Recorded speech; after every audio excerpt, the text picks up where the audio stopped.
main story tonight will pick up 20 years later, but before we get to that, I'll be asking each of you in turn some things we've discussed outside of game, about what's happened to each of you in that 20-year time period, but also some things we need to resolve here and now. So we'll begin, I think, with Desmond.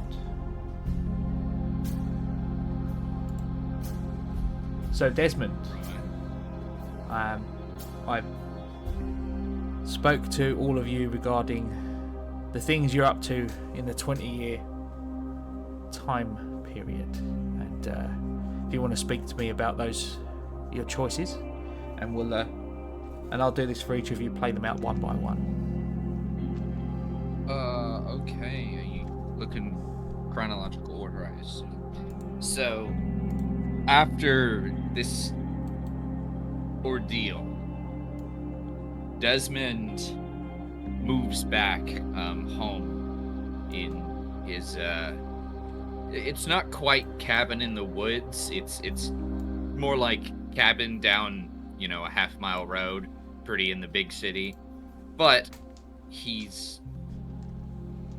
lives there with his son, and for a few years, in fact, he's got enough money saved up that he just doesn't have to work for a while.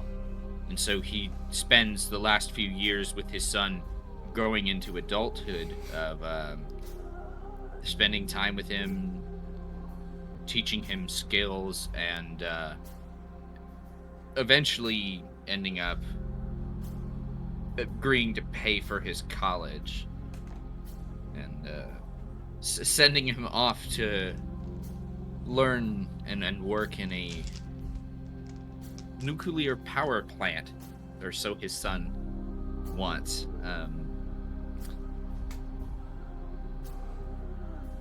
But in this time, of course, his ex-wife is growing further and further away from him as the time since they last saw and they last spoke grows further and further apart.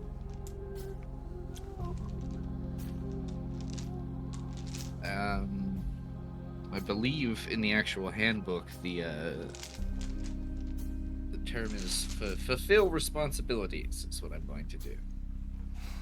Okay, and that would be with my son. To your son. Yes. Okay. So you would make...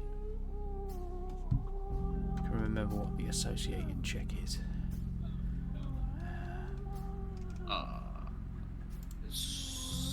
Sanity. Make a sanity check then, yeah. Okay, so you pass. You get letters from your son, and he's thriving. And it's the first time in a long time that you've felt like you've done something that's had a tangible result, that wasn't just stabbing in the dark at conspiracies and other such nonsense, and talking aimlessly to tourists during your day job. And again, you make roller. I think it's actually a 1d6, and you will double that number and gain that to your bond. But your bond cannot never be higher than I think your charisma score. Perhaps.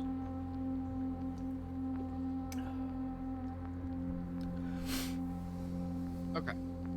Well, I rolled a 1, so it's only going to go up by 2. But okay. Yeehaw, Cool. All right. Okay, so that's your first dealt with. Your second choice? Okay, so, after Desmond sends his son off to college, he realizes that due to constant sort of official, unofficial business he ends up doing for Delta Green, he's pretty covered for the very simple life he wants to lead. And as technology advances, dating sites come about, and Desmond finds somebody else, a maybe crazy botanist who is absolutely as obsessed with the forest as he is, though for different reasons. And Desmond and Sharon move out into the mountains of West Virginia as they settle in for a pretty simple life. Both of them are up past their 50s at this point. So a retirement and a simple life is what they're looking for, and Desmond goes back to nature. Okay. That was the So that was the bond swap as well that you were talking about. Gotcha. All right. So My ex-wife is blocked, as it were. That's fine. So yeah, you got the new partner, and you're set up in the remote. So again, I think it's a sanity check for Yes. for that. Much less expensive than a therapist. Oh, that's gonna be a 3. That's I think with a 20% bonus, it's a -17. Yeah, that's massive critical success. That's fine. So yeah, you so what's your sanity? Probably gonna get boosted back up to my max.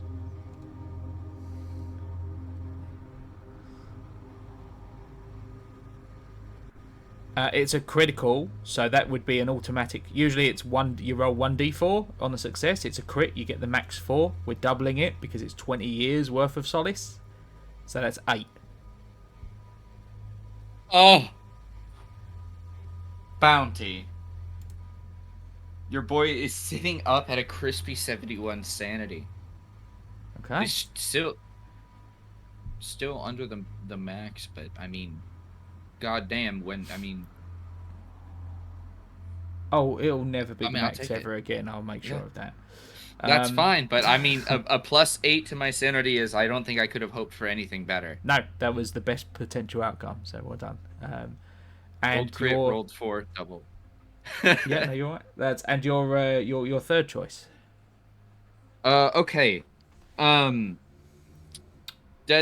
Desmond spends a lot of time doing nothing in the woods, and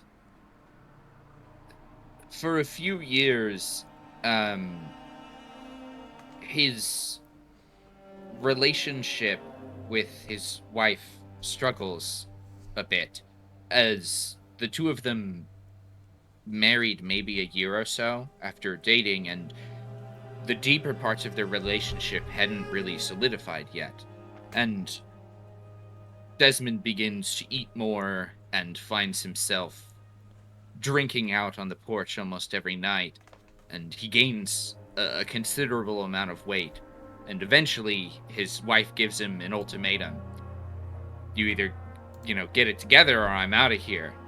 And so Desmond decides to get out there. He goes walking every day as far as he can, sometimes collapsing in the forest on the trails, just listening to the forest. And eventually his health starts to improve. He stops buying the liquor as much and finds himself obsessed with a new thing called Fiji water that he's picked up. And as this goes on, he begins to become quite fit, actually. eventually he sets a record being one of the oldest people to have fully ran the entire Appalachian Trail. And it's at this point later, as we get towards the end of this 20-year time period, that he makes a YouTube channel. It's about his health journey and his hiking and forestry tips. Just, a friendly old man trying to teach people how to go camping, essentially. And all of this is to say is that he's going to improve his skill in athletics, because when he the mechanical reason is, gosh, I'd love to be able to run from something better. But Okay. So you have to, when you roll to boost a skill, you have to fail the skill to improve it. Okay. So you're My hoping for the athletics. opposite to usual now. So make an athletics roll. Is the boost the other way then? Yeah, it'd be the other way. Yeah. Okay, so I'm looking. Then I would need to roll over a 30 here, because I'm normally at a 50. Yeah.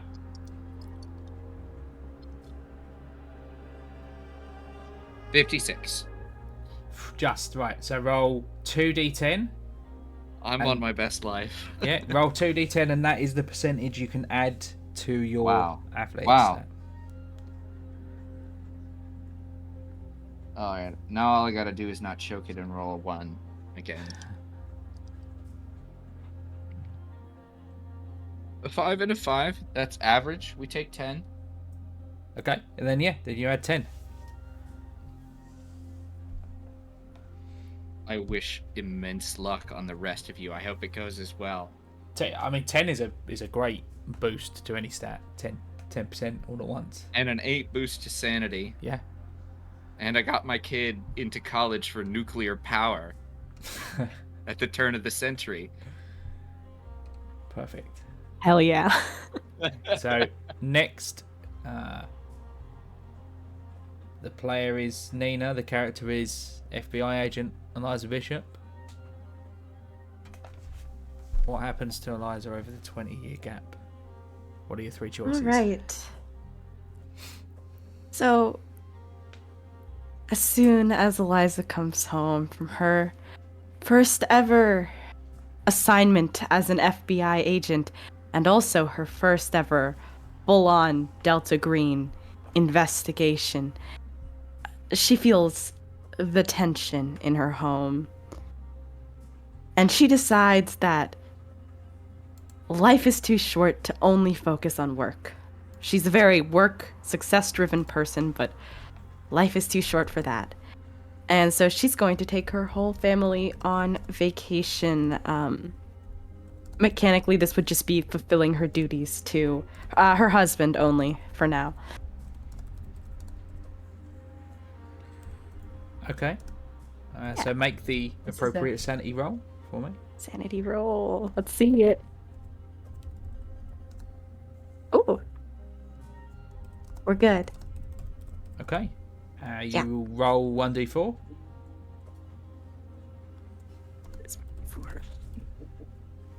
There it is. 2. And then you double it, because it's 20 years, so 4. Okay, great. So, as life moves on, so does one of Eliza's very cherished family members. A family dog that she adopted from a shelter when he was already quite old passes away.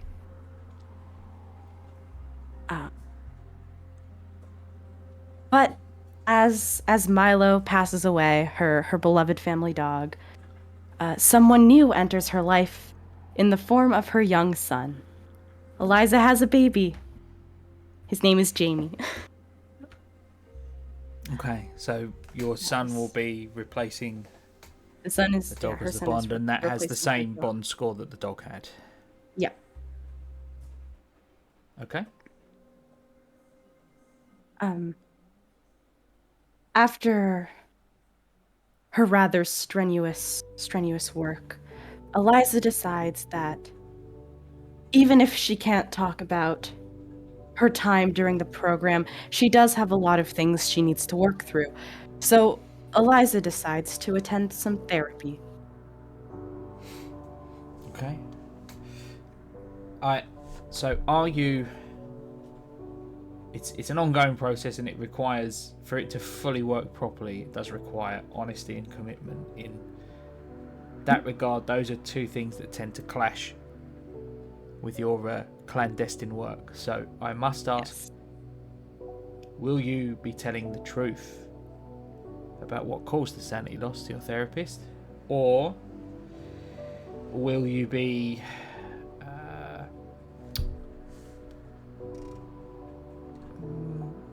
not telling them the truth? The healing will be limited,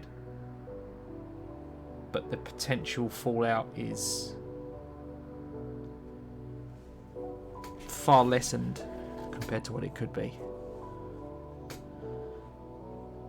Not wanting to put other people in danger, not wanting to drag anyone else into the life that Eliza now is forced to lead, she is not going to be completely honest about what caused her sanity loss.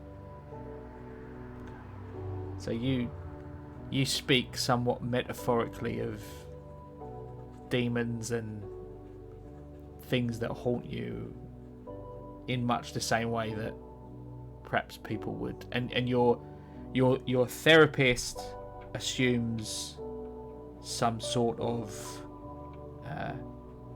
addiction that you're attempting to kind of clamber over, as opposed to any sort of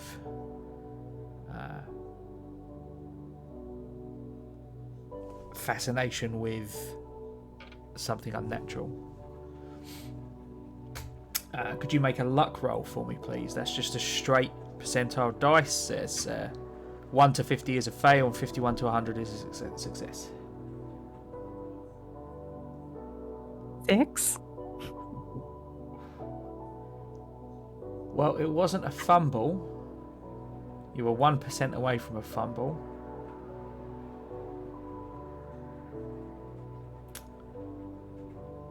So you don't lose anything, but unfortunately you don't gain anything from it either.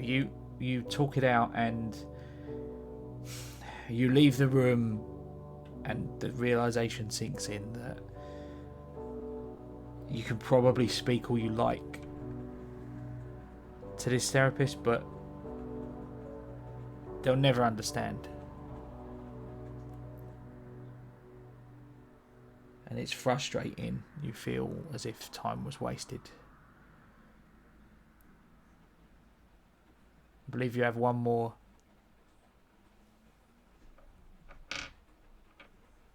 As it seems, the more traditional means of working out your problems didn't work for Eliza.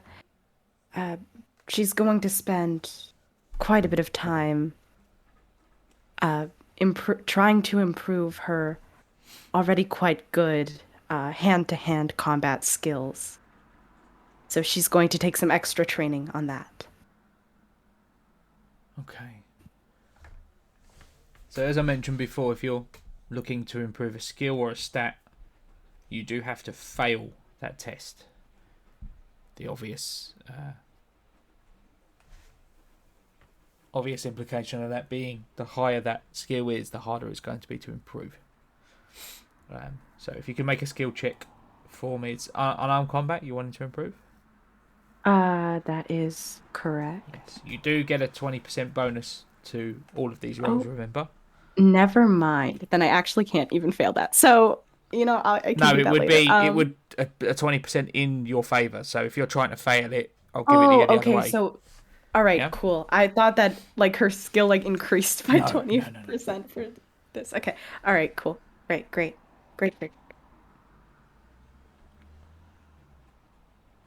Ooh. I failed. Excellent. All right. Yay. The one time you say I failed and sound happy about it. Yay. So you can roll 2d10 and add that to your percentage. All right, let's see it. Okay. Ooh. Mark, I made it past the 90. What What did you get? happens? I got an 8 and a 5. Okay, yeah. So you add the 13% to your. Let's go. 93. Okay, sorry. I'm laughing about You that. are. Eliza, oh damn. I mean, according to the handbook, like you're now on the same level as like a Bruce Lee or a Hoist Gracie or something like that. I'm so excited to like You curb stomp you someone. could probably compete. Yeah, you could probably compete for like your weight class in like the UFC women's division. Like that's how good you are at unarmed combat.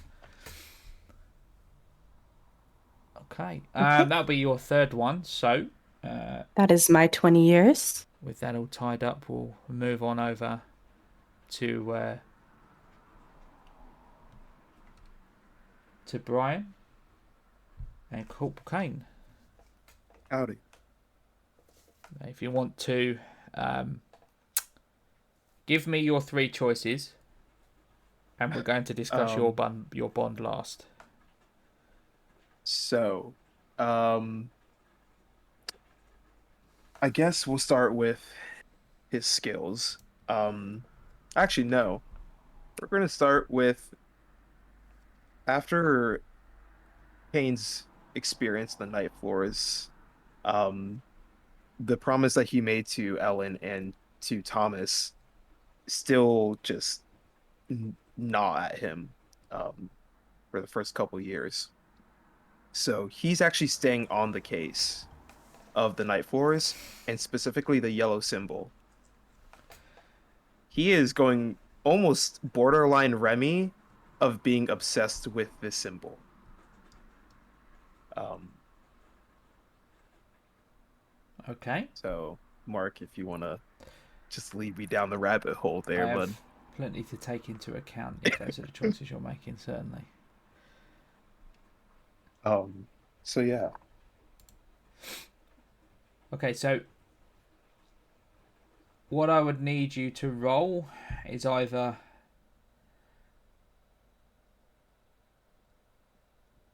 actually, what are your criminology and your occult skills, if you can read those percentages out. My criminology is complete and utter trash. It's a 10%, and my occult is actually decent at 30, Okay. so it has a chance. Oh, I can't wait for this negative 6-3 sand loss is about to be You lit. you start to dig and you come upon a rather interesting manuscript.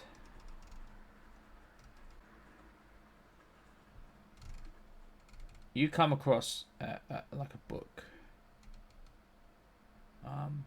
It's bound in red leather, and you follow the trail of this, particularly the sign. And you've been looking for any trace of this thing, and you find an auction that you come across a sale of this book at private auction, and to the point of where you actually you track the purchaser from one particular auction and follow his man that he sends to pick the red book up, and you manage to procure the book from this gentleman. Just murdered somebody. No. You didn't kill. You didn't kill them, but you certainly. Oh, thank God. No, I'm not going to flat out say you Assault killed and someone at battery. this point. Yeah, Assault and battery back at it again. and this it was just on auction under the red book. This particular book, and it is a leather-bound red book with that familiar symbol on the front.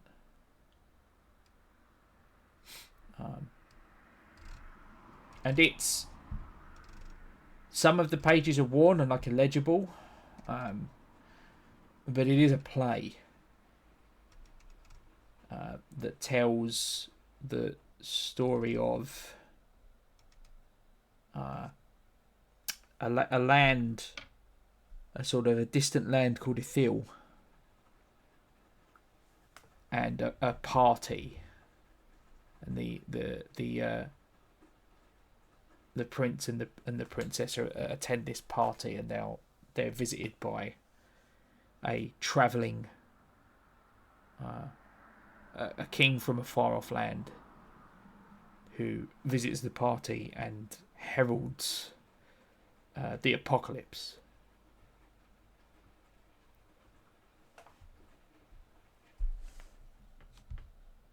Okay. Man, my Saturday nights are way more interesting than everybody else's. Just saying. We just value our mental health. Yeah. This is not admirable. I mean, Not making the wise choices. sometimes the wisest is not always the correct one, though. We going crazy. Yeah. So with that in mind, yeah, that's sort of where you're skimming over the book. Okay. Do you wish to dig into this book any more than a couple of readings? Deep down, Kane would like to, but sadly, he isn't able to because he gets called onto deployment. Because at this point, a few years have already passed since the night floors, and 9/11 has occurred, and so he's being sent back to the Middle East once again.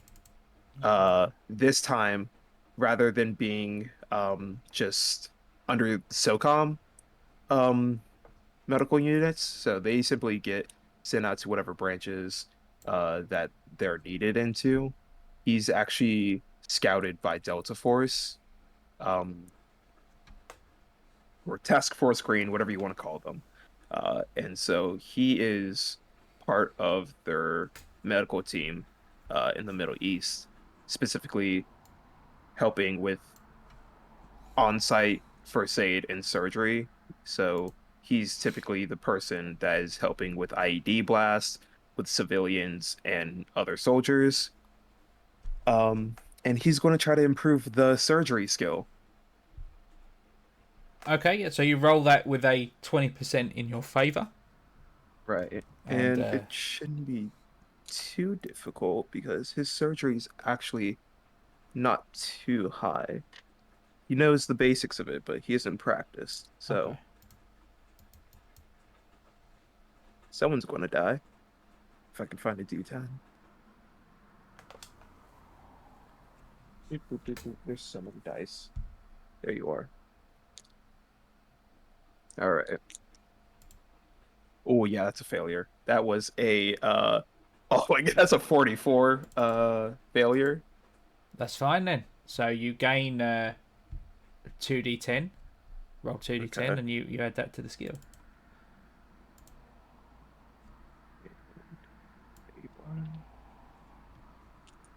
Come on, baby, big money. That's a 7 and a 5. Hell yeah. Well, yeah, so you can add 12 to your surgery stat. 12%. Woo. He's less likely to kill you guys in the middle of combat now while he's trying to perform active surgery. Excellent, okay. And your third option?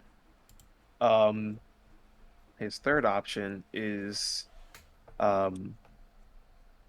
after his time in the Middle East and um just kind of picking through the little remnants of the Amanda case that he can, but just kind of knowing that it's a hopeless like case. Um, he attempts to go to therapy, or actually, sorry, let me rephrase that.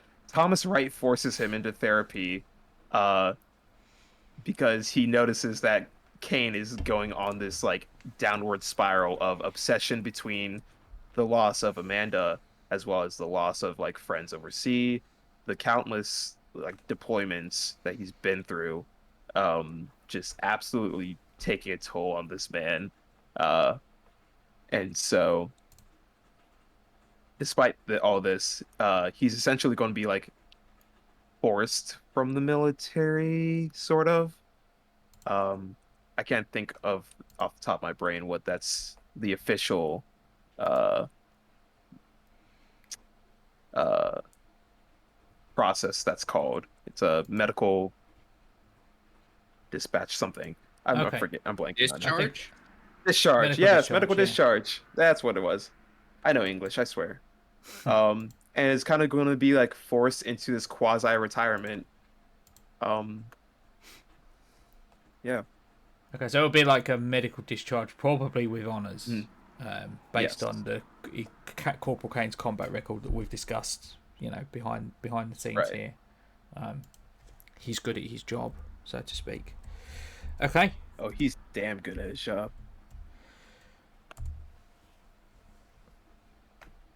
so with that in mind, that's your 3 choices made, isn't it? Yeah. Your bonds. Everyone's losing one and replacing it with a new one of the same value. That still counts for you. However, Yeah. I need you to tell me which of the bonds it is that you're choosing to lose here. To lose? Mhm. Oh, it's absolutely going to be his like his at the time girlfriend. But I have it labeled as ex-girlfriend because I already figured she was getting the boot. So you have a fight. It's probably the most heated argument you've had. You're going to deploy the next day, and she would rather go out with her friends than be there with you on your like. And you and her friends don't get along. Like, her friends are a bunch of like pretentious like hipsters, Okay. you know, and you being a military man, you both kind of look down your nose at one another, and she would rather go to some. They want to drag her to something.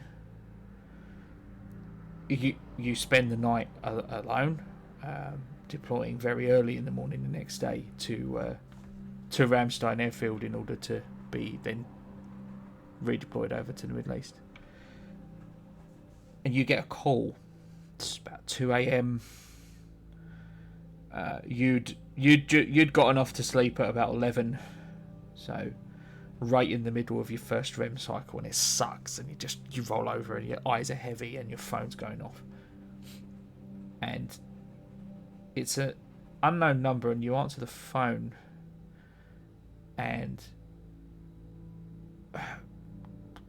someone introduces themselves as local police,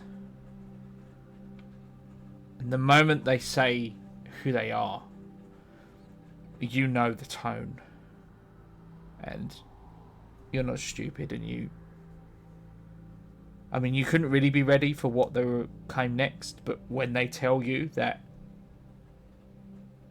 your girlfriend and her friends were killed in a horrific car accident on the way back from a drive to Chicago,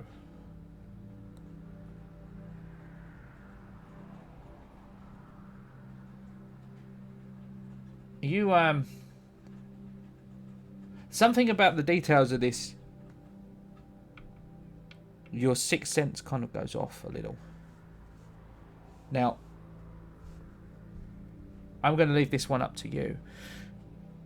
Does Kane look into this anymore, or does he let it go?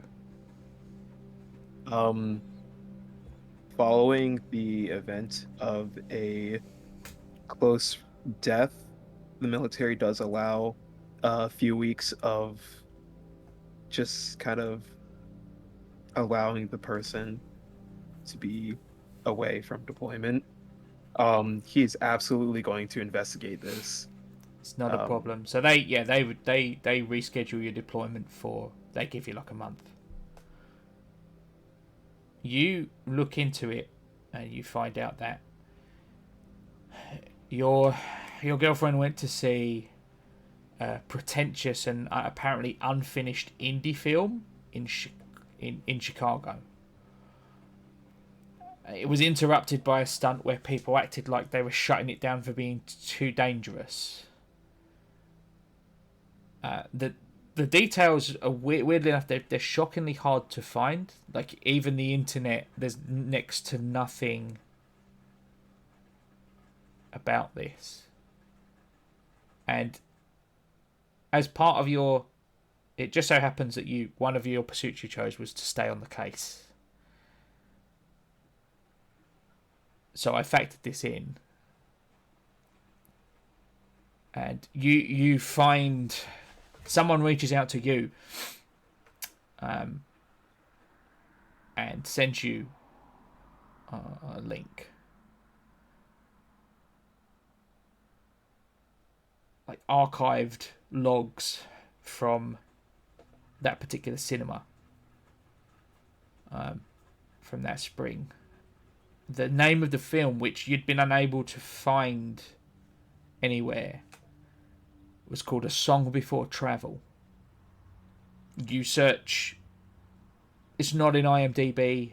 There are no references to this film online. You piece this together that everyone who talked about seeing A Song Before Travel or was rumoured to have been involved with its production died over the next few months. The list of dead numbers more than 200 as you're digging this up, when you get a sharp and rather terse call from a voice that you haven't heard in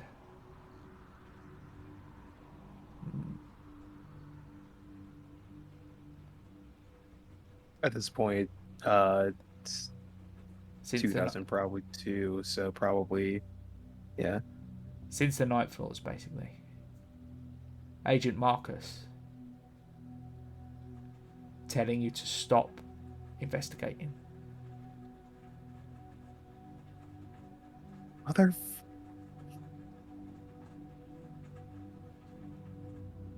This dude clue blocks me every step I take.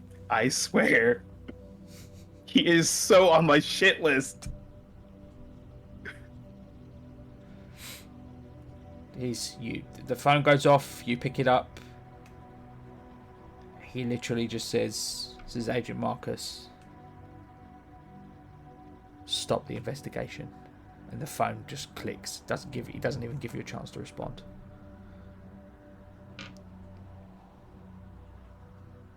But for now, our story will pick up in the September of 2015.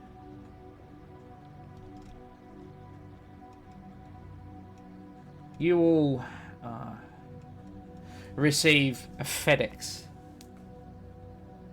By FedEx, I should say. An invitation to a private birthday party held for someone by the name of Richard Zaloni. Zielony, for those taking notes. The party is to be held at a Gateway Bridges restaurant in the Dorchester neighbourhood of Boston, Massachusetts at 8 p.m. on the 1st of September.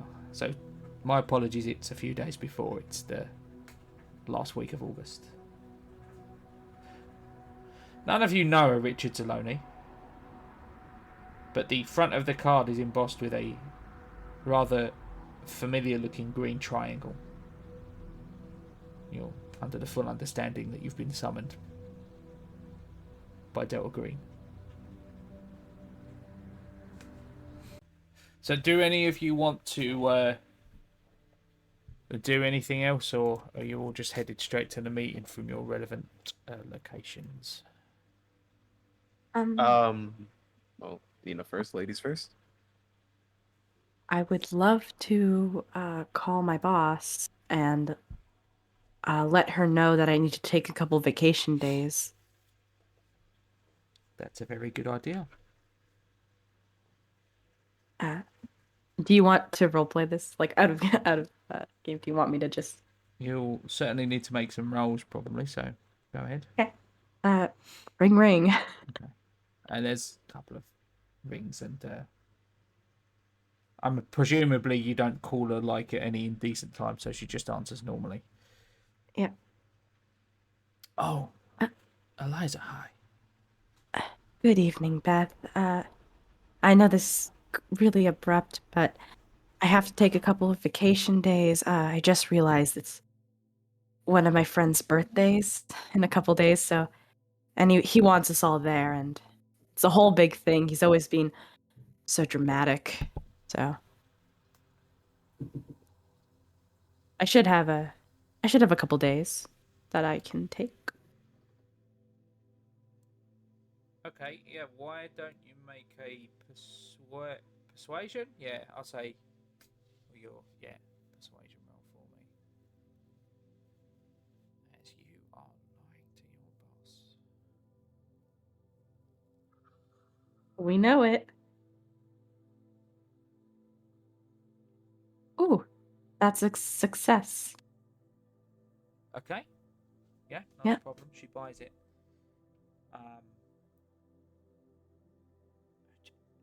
Take all the time you need. Just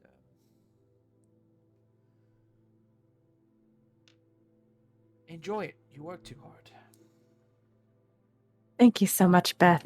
I promise I'll be back to work soon. I'm just... Maybe I could use a vacation.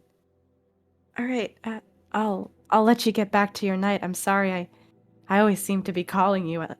What time is it now? It's like 10 p.m. I'm so sorry. We both know I'm awake until way past this time. It's fine. All right. Good night. And she hangs up. But, yeah, not a problem there. Anybody else? Lucky for me, I've retired, so I tell my wife that I'm about to go on another one of my ridiculous runs.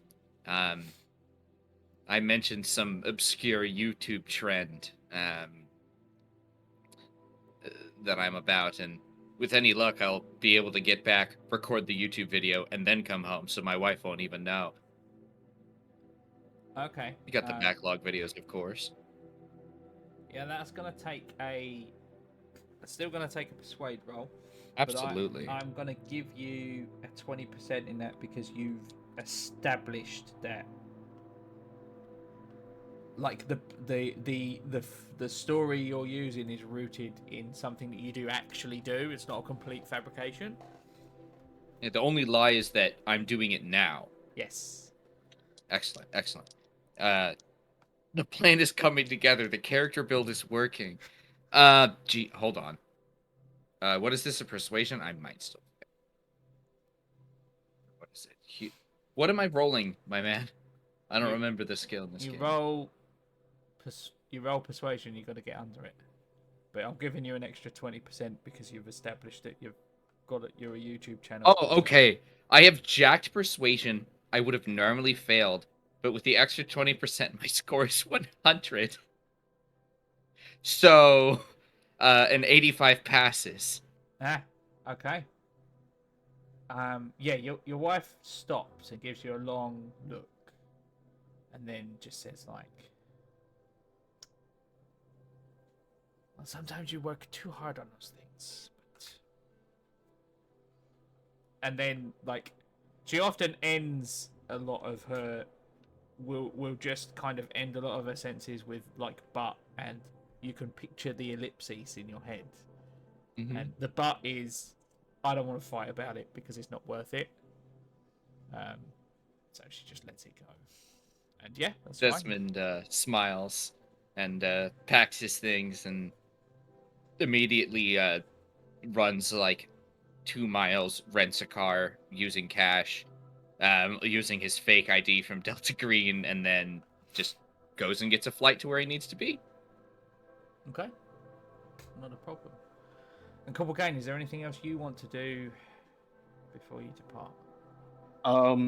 So as soon as he literally gets the FedEx paper, well, he's going to get flashbacks to the last or one of the previous Delta Green operations that went horribly south. Sort of, kind of. It was technically a success on Delta Green's end, but literally maimed and killed half of his team in the process. Knowing that it's going to be something very similar, he just goes to the bar. He goes straight to the bar, and he just gets hammered while ordering a flight on his phone. So he's like scheduling a flight while just getting blasted at the bar. And while he's going through like his phone, like trying to schedule this plane flight to wherever, he gets a text from George, his therapist, on the phone. On his phone, the contact name is actually Brain Doc, with exclamation points, or not, with quotation marks. Okay.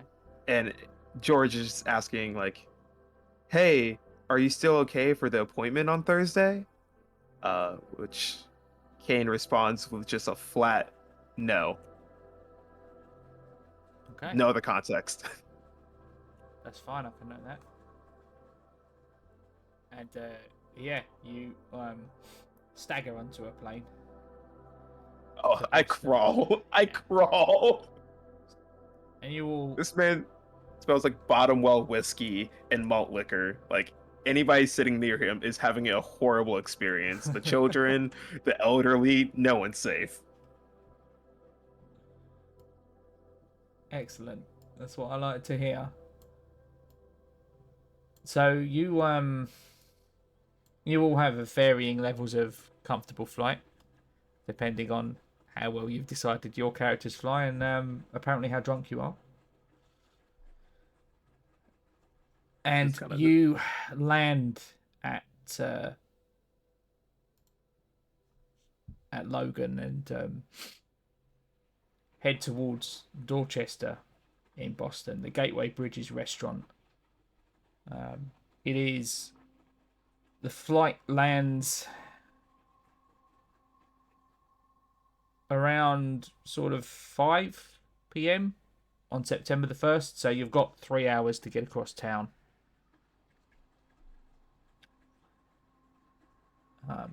You can.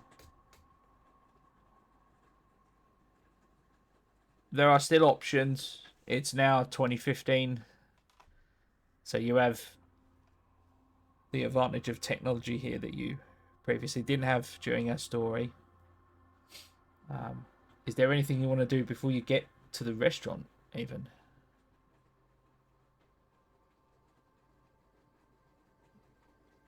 So, sorry, I shouldn't have assumed, I should have just said this, but I was kind of assuming that Eliza told her husband that she was going to the birthday party of a friend, and that she would be gone for a couple of days because of the travel. So she's just going to text him and tell him that she landed safely and that she's headed over. Okay, yeah, you do that. He just sends back like a smiley face emoji and a love heart as a response. And is there anything else before we move on? Yeah, Eliza will go through her bag and make sure she has all of her essentials, pistols, all of that good stuff. Just make sure she's kitted out. You've got access to everything that's her, on your character sheet. Yes. All right. Everything that you Good can stuff. reasonably carry, you reasonably carry, and everything you can't would be in the probably in the trunk of one vehicle or another that you would have access to. Whether it's if you normally have access to a vehicle, I can just say for the sake of practicality here that you probably rented a car when you landed in Boston. Same difference. All right. Thank you. You know what? Actually, I've noticed something that I remembered because it wasn't relevant before. But instead of taking a flight, could I fly my own damn helicopter? Yeah. Hell yeah. Can certainly do that. So I'll spend those 3 hours parking the helicopter and going through the fees and paperwork for parking the helicopter. Yeah, you would.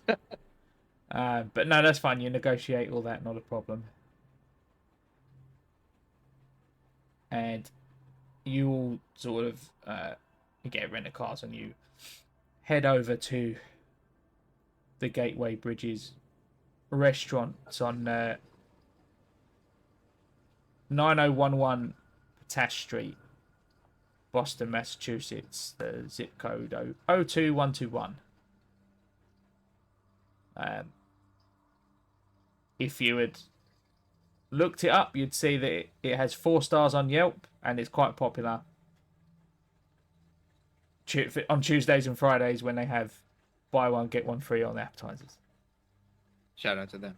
Yeah. So you enter. Let's roll.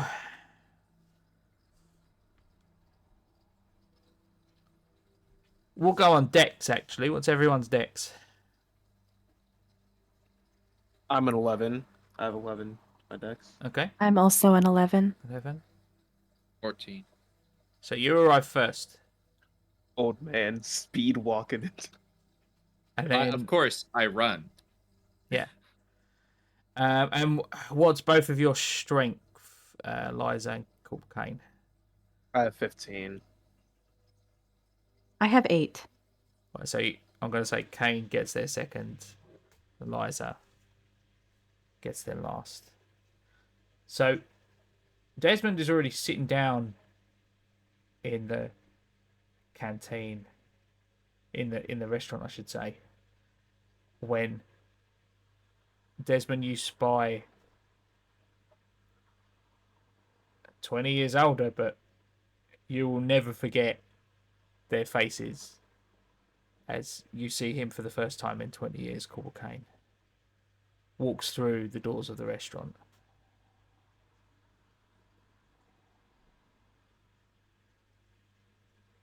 I don't even recognize Desmond because I'm still so drunk off that plane flight. I just walk towards wherever the nearest bar is and just kind of plop myself down. And like I try to light a cigarette, and then an employee just taps a sign that says no smoking indoors.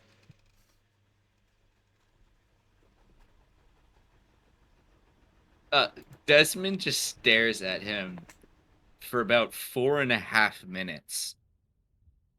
And eventually he audibly sighs and gets up and even indoors he sort of jogs unnecessarily. It's almost like he can't turn off his activity mode. He's on the auto sprint.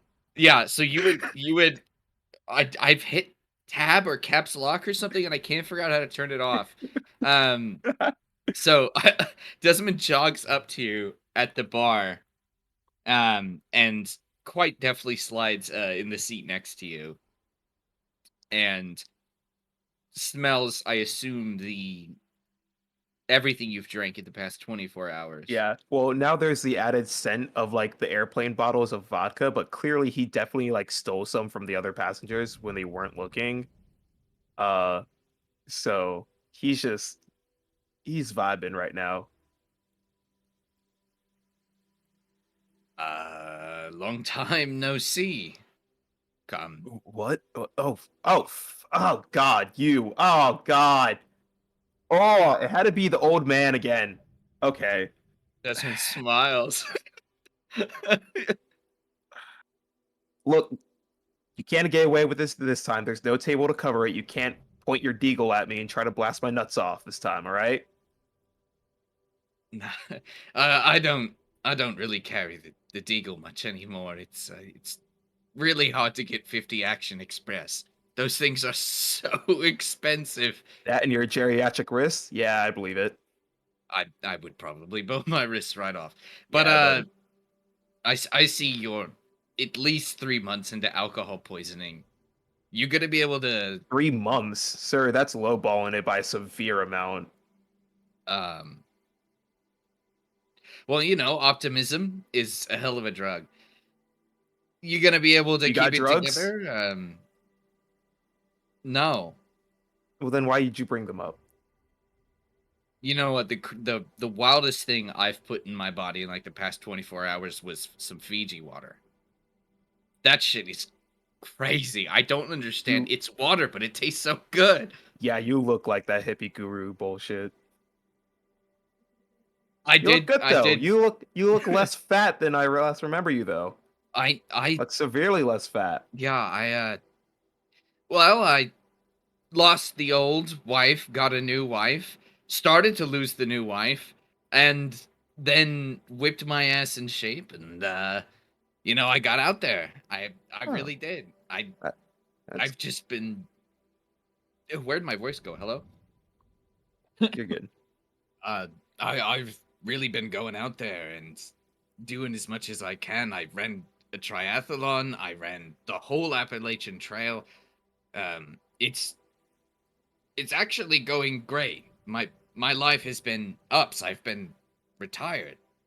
You clearly haven't. I don't know what you're on about. My life has been nothing but uppers. I sort of. Single If we're eyebrow talking about raise. drugs, they're all uppers. We were never talking about drugs, but You well, I brought them mean up you were. first. You know what? You're starting to make a good point, and I waved at the bartender. Yeah, And life's a little short, man. You never know when you're gonna get into like some tragic car accident and die, and like no one's gonna know the truth about your death, man. Like, so live a little. And as he waves the bartender over,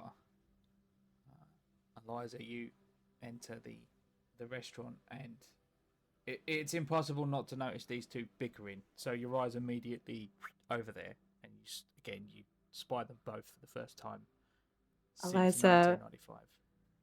touches a hand to her forehead. Already the migraine is starting because these two, despite being like 40 and 60, have not started acting any more adult around each other, apparently. So uh, she'll just take a deep breath and walk over to them. Oh, We meet again. oh my God! Hello. It's Ibiza. you idiot, it's Elizabeth. Oh, you're right. Yeah, you're right. You're right. You're right. There's an L in there. Uh-huh. Mhm.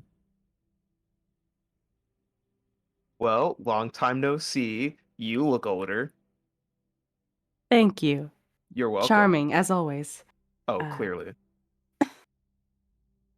So it looks like we're really? gonna be getting into some serious shit if it's the three of Oh, us, and Yep. none of you have um left the organization. I'm really glad to hear it.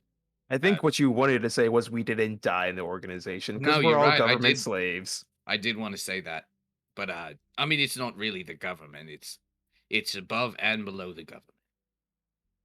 It's a Well, government it's sandwich. Yes, the insanity sandwich. Thank you. I'm not so optimistic to say it's good to see you all again necessarily, but it is something to see you all again, for sure. Yeah, it's nice to see you all again after you guys kind of dipped on that case and we got no answers. So thanks for that one. That wasn't really our fault it got shut down. There isn't much you can do after that, No, of really. course not. Of course not. There's not much you can do besides like look into it yourself or anything like that. But you know, That is an exceptional way to get shot. You sound like you have had a fulfilling and productive life since we saw you last.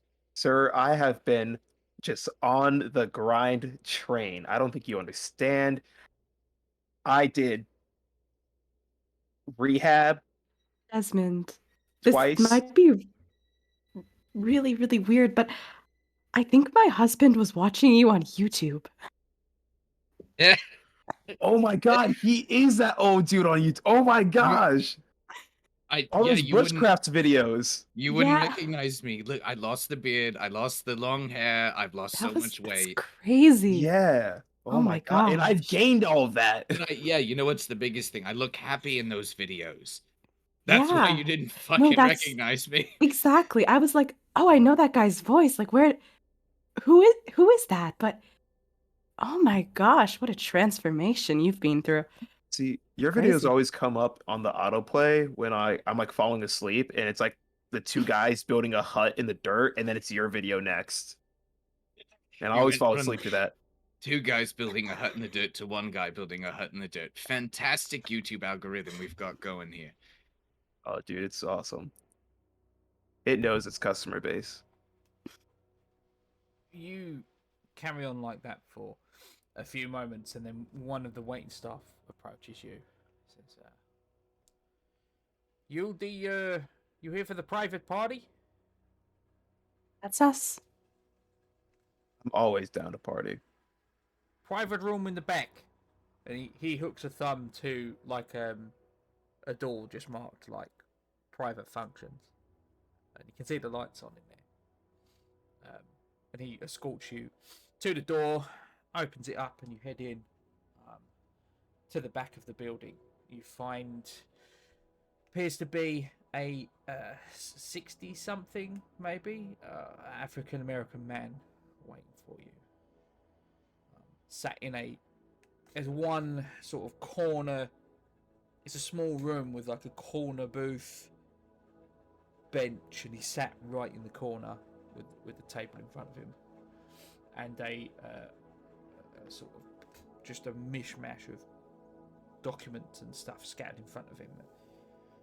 And it hits you when you walk in. Like the smell is a combination of like body odor, oil, and gasoline. Oh, it smells like the barracks in here. And can everyone make a, as you like walk towards him and you see him sort of settling back in his chair, everyone make an alertness roll for me, please. Oof. I am watching YouTube on my phone because I rolled a 96. Okay. I'll deal with that momentarily. Did anyone pass? I passed. did. Okay. So those that pass notice that when he moves, there's like the subtle sound of like rustling paper.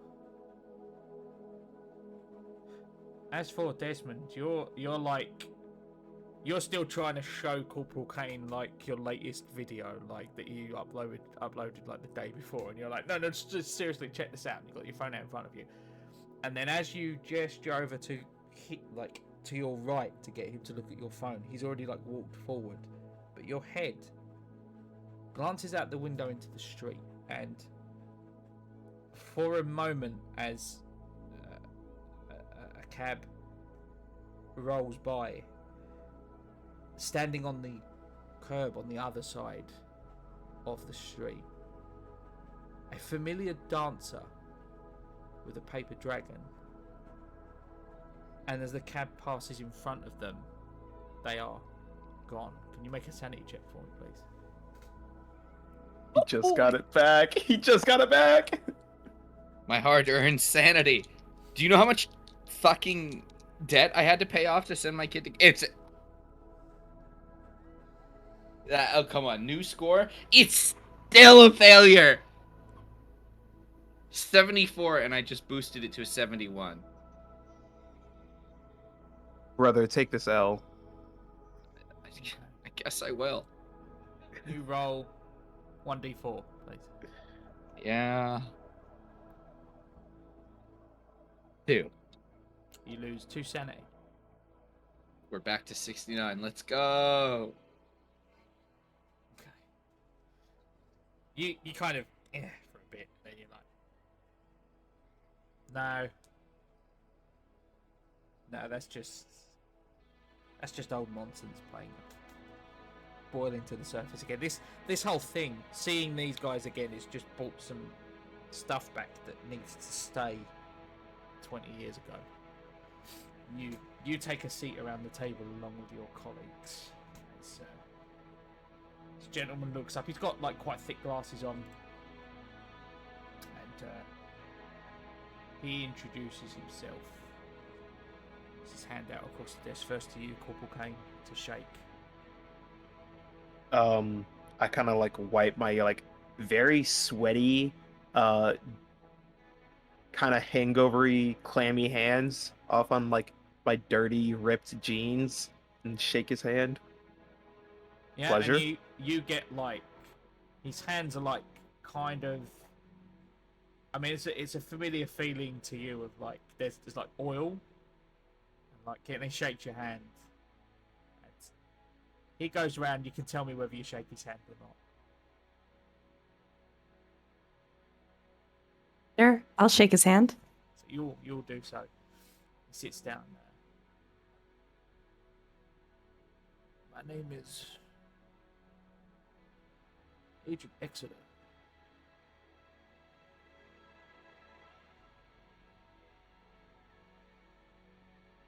You've been tapped for our latest operation. Codename India Moon.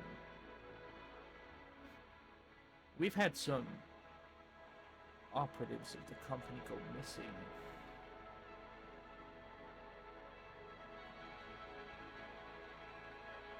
Those operatives have been under the care of a psychiatric facility that has deep connections to our group. They have been committed for some time and they are now missing. We have managed to ascertain that they disappeared around 28th of August. Roughly the same time. The police have not yet been alerted. We wanted to get a jump on the situation. But the group wants them found. We did Question, find Agent. this message written onto the wall of one of their rooms. And he reaches into one of the folders on the table and takes out a photo that I will now transcribe and put into your handout section. Any of you wants to be the one to go ahead and read that out loud, you can do so. Abigail Wright has gone to sea, crossed the waves to rescue me. In a shape both tall and fine, she rounds the corner, marking time. It doesn't take a forensics expert to realize that is scrawled on the wall in blood.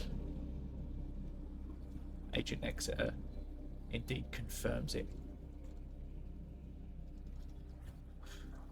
It continues. Before their incarceration, each of these operatives came into contact with a book known to have unnatural properties. This book goes by many titles.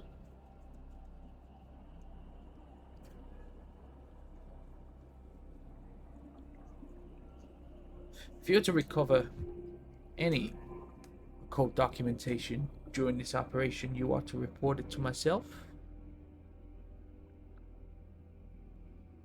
Barring a cursory examination for the title and the author by yourselves, any such book is not to be read.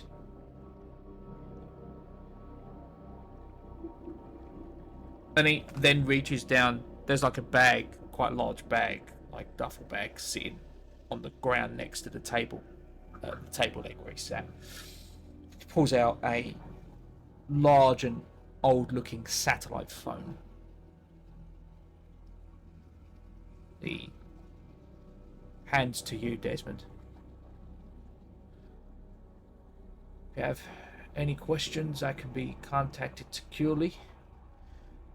She pressed star 616 on this here phone. Communications should be kept to a minimum.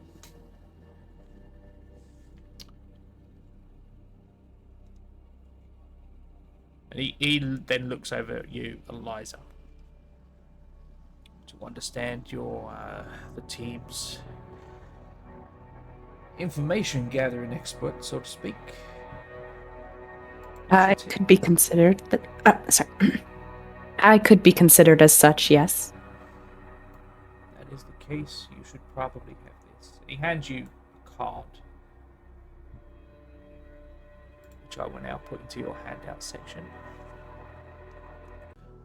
He gestures to the card that he just gave to Eliza. Dr. Dallin is a friendly. He's familiar with our activities. He's expecting your call. Okay.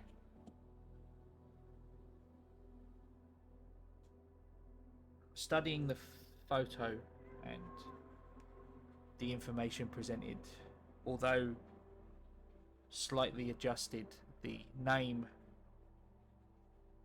on the message in the photo is undeniably recognizable.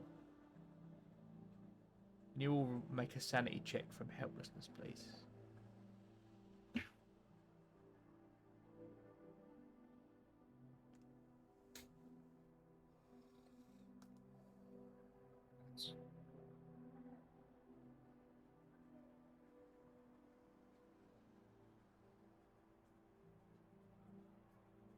Everyone pass? Yep. No Surprisingly. sense. Not a problem. Which of you saw? I think you all did, because Remy showed you. I'm gonna get all of you to make an alertness roll for me, please. Alertness roll. Like that.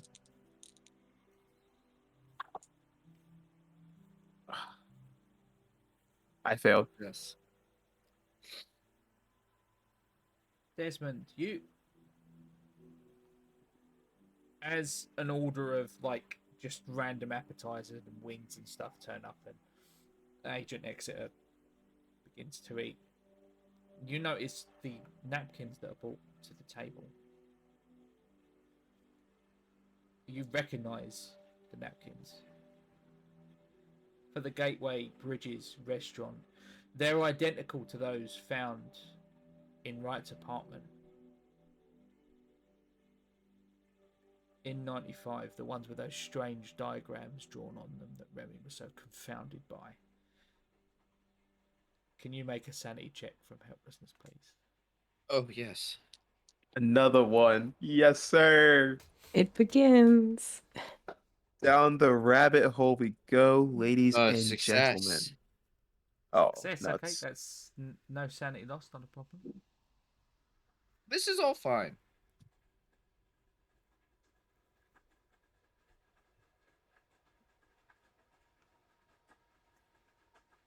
Found more dice.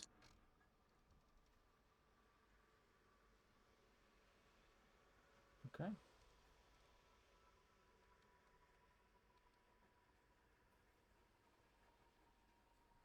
With that in mind, Agent Exeter sort of looks up at you and says,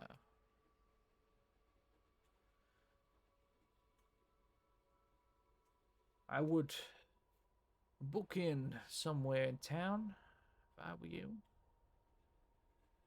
Set up a base of operations.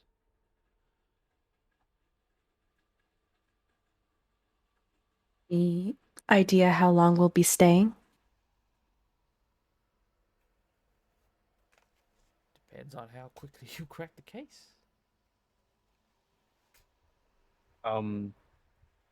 Agent Exeter, do you mind providing a map of the last disappearances of the agents as well as where they're found. Dr. Dallin would know more. You are best Okay. contacting him. Okay. Contact the friendly. Copy that. Go ahead and get yourself set up first. I'll speak to you in the meantime. So, with that, he then just kind of switches himself off from the conversation and begins to focus on eating. He's clearly done. What would you all like to do? I take one of his buffalo wings and kind of walk out the door, eating it. Kane's got the hungover munchies. Yeah, he is a elderly man, and unlike Desmond, who is perhaps just starting to be considered an elderly man, he is definitely not in the same shape, so he does not stop you. As you walk out the door with your illicitly procured barbecue food. By plunder. Eliza, One of the only wins we're gonna be having today. Oh yeah. I'm not even going to make you roll for that. You can have all the chicken you like. It's not going to save you. Continue. I guess Eliza will start looking for good places to stay, good places to set up. Probably cheap motels where nobody will look at them twice. Is there anywhere like that I can find? Yeah, you could find, like, if you wanted to keep it cheap, like a Motel 6 or something like that. Just... I'm just not interested in anybody, like, having to check us in or looking twice at our IDs if we're using something fake. You can find somewhere like that. That's more what I'm interested in. Wouldn't really take a roll or anything. It's that places like that are easy enough to find in a city like Boston. Is there anything in particular you want to do, Desmond? Eliza, yes, would have secured your lodgings. Desmond is the old man, so he is going to call this psychiatric facility and just call and ask about walk-in hours the next morning. Okay, just a moment there.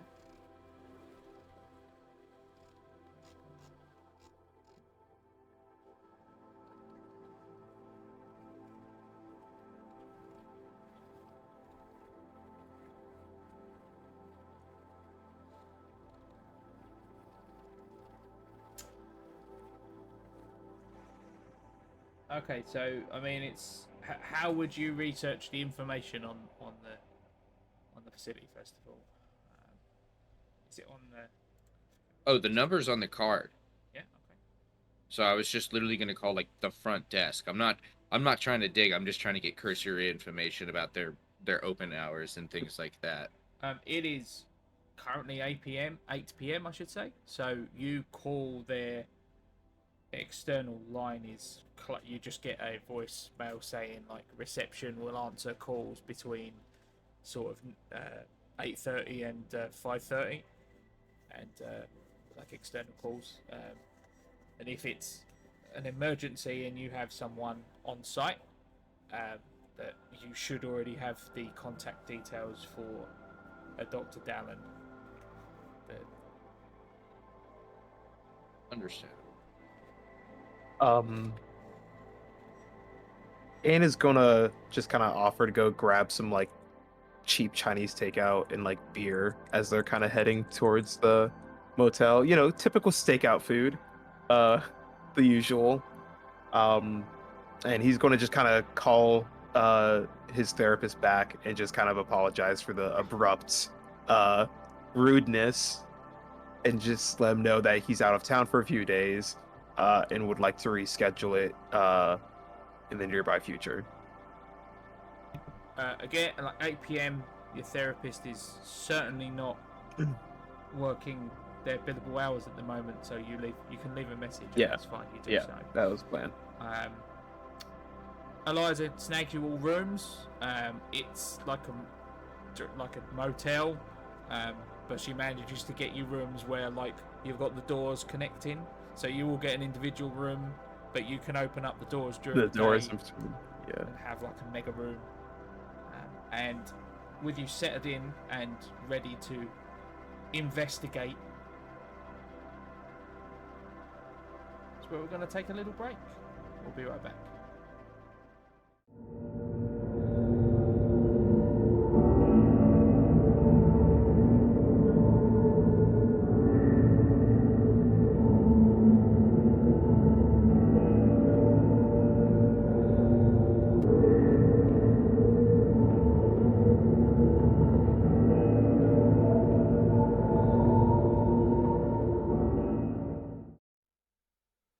Welcome back to our playthrough of Impossible Landscapes. The group have reconvened in the year 2015 to locate some missing Delta Green agents that were committed to a psychiatric facility by the name of Dorchester House. They've secured lodgings for the evening.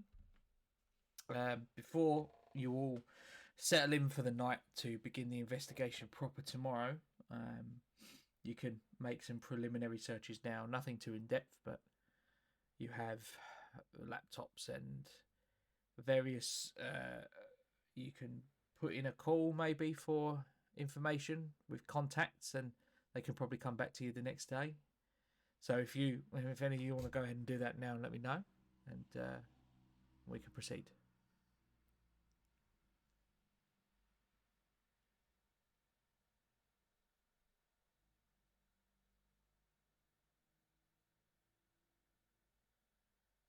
Well, I think Sorry. I think I think the only thing I wanted to do tonight was preliminary research. Just And what's the focus of your preliminary research there, Agent Bishop? just I want to look up Dorchester House. I want to know anything that's just immediately on Google about it. I want to have a look into our doctor here, Richard F. Dallin. See if he has any profiles. Try to figure out who he is. But things like that. Okay. Would be great. So you search for Dorchester House, comes up with their homepage and the mission statement there. Dorchester House is a fully accredited psychiatric facility that focuses on the treatment of violent mental illness. It focuses on patients in high-risk groups such as military veterans, the medical field, law enforcement, and fire and rescue. It was founded in 1989 by Dr. Richard Dallin with a grant from the, try not to butcher the pronunciation of this, the St. Dymphna Foundation. That's Dymphna, St. Dymphna Foundation. Dorchester House is self-funded and its reputation is sterling.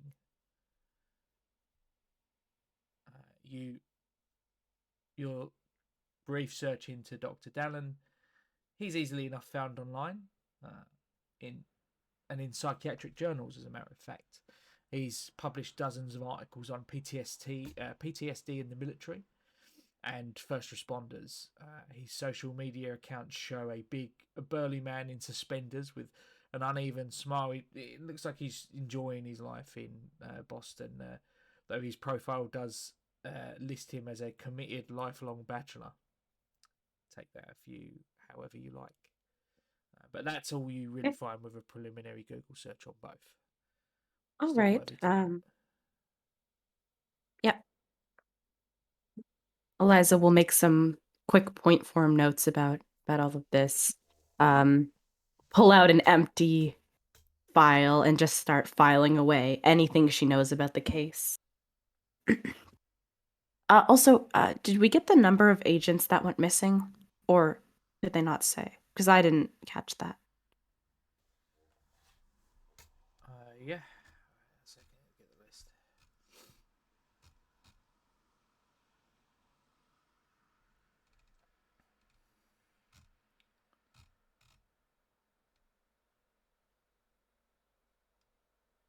Yeah, you're given a short handwritten note. Is in the folder that was given to you along with the other stuff of the supposed missing agents, and I'll put that for you in the handouts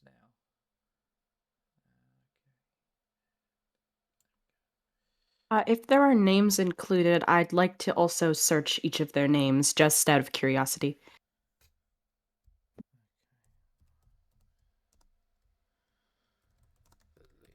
That kind of search would require a roll and more time. You wouldn't be able to just.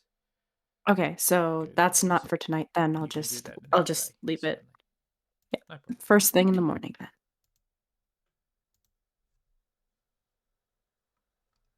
Allow me to just put that in your handout sheet. You do notice actually from looking at the list that the handwriting matches the handwriting on the. I mean, you can see it for yourself quite literally, but the handwriting on the list does match the handwriting on the invitation. Huh. Does anyone else have anything to do before we continue to the next day? Kane's passed out. I was waiting to cover her preliminary research, anything she missed, but she seemed to got it all. So Okay. So you spend the night in various states of rest, or perhaps restlessness. And arise again. You all agree to be unlocking and opening the interlocking doors at 9 a.m. so that you can convene and begin your investigation. How would you like to do that as a group? Eliza up at 8:30 a.m. or something. Like she's already fully awake at 8:30, pacing around her room. She's probably like it's probably rude to knock on their doors early, but we have a lot to do today. So knock knock. Whose door? I'm going to say you're in the middle for the purpose Oh, of okay. this. Both of them. First, I'll You do knock on Desmond one and then because run over to the next one. stretches out. Stretch his arms like Slenderman and knocks on both. I have a feeling that Desmond is more of a morning person than Kane is, at least in this particular situation, because Kane is hungover. So I'll have a knock on Desmond's door. It's up to you guys whether your character knows or not. It's entirely down to you.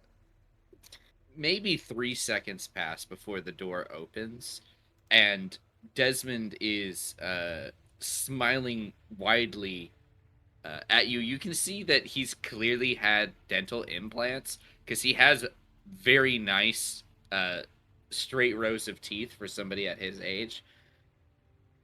But he is already up. He's got this like really loose set of Adidas joggers on, and you see a nice pair of what looks like really old weathered hiking boots on, and he's got a very simple T-shirt that's from some obscure small state park in West Virginia.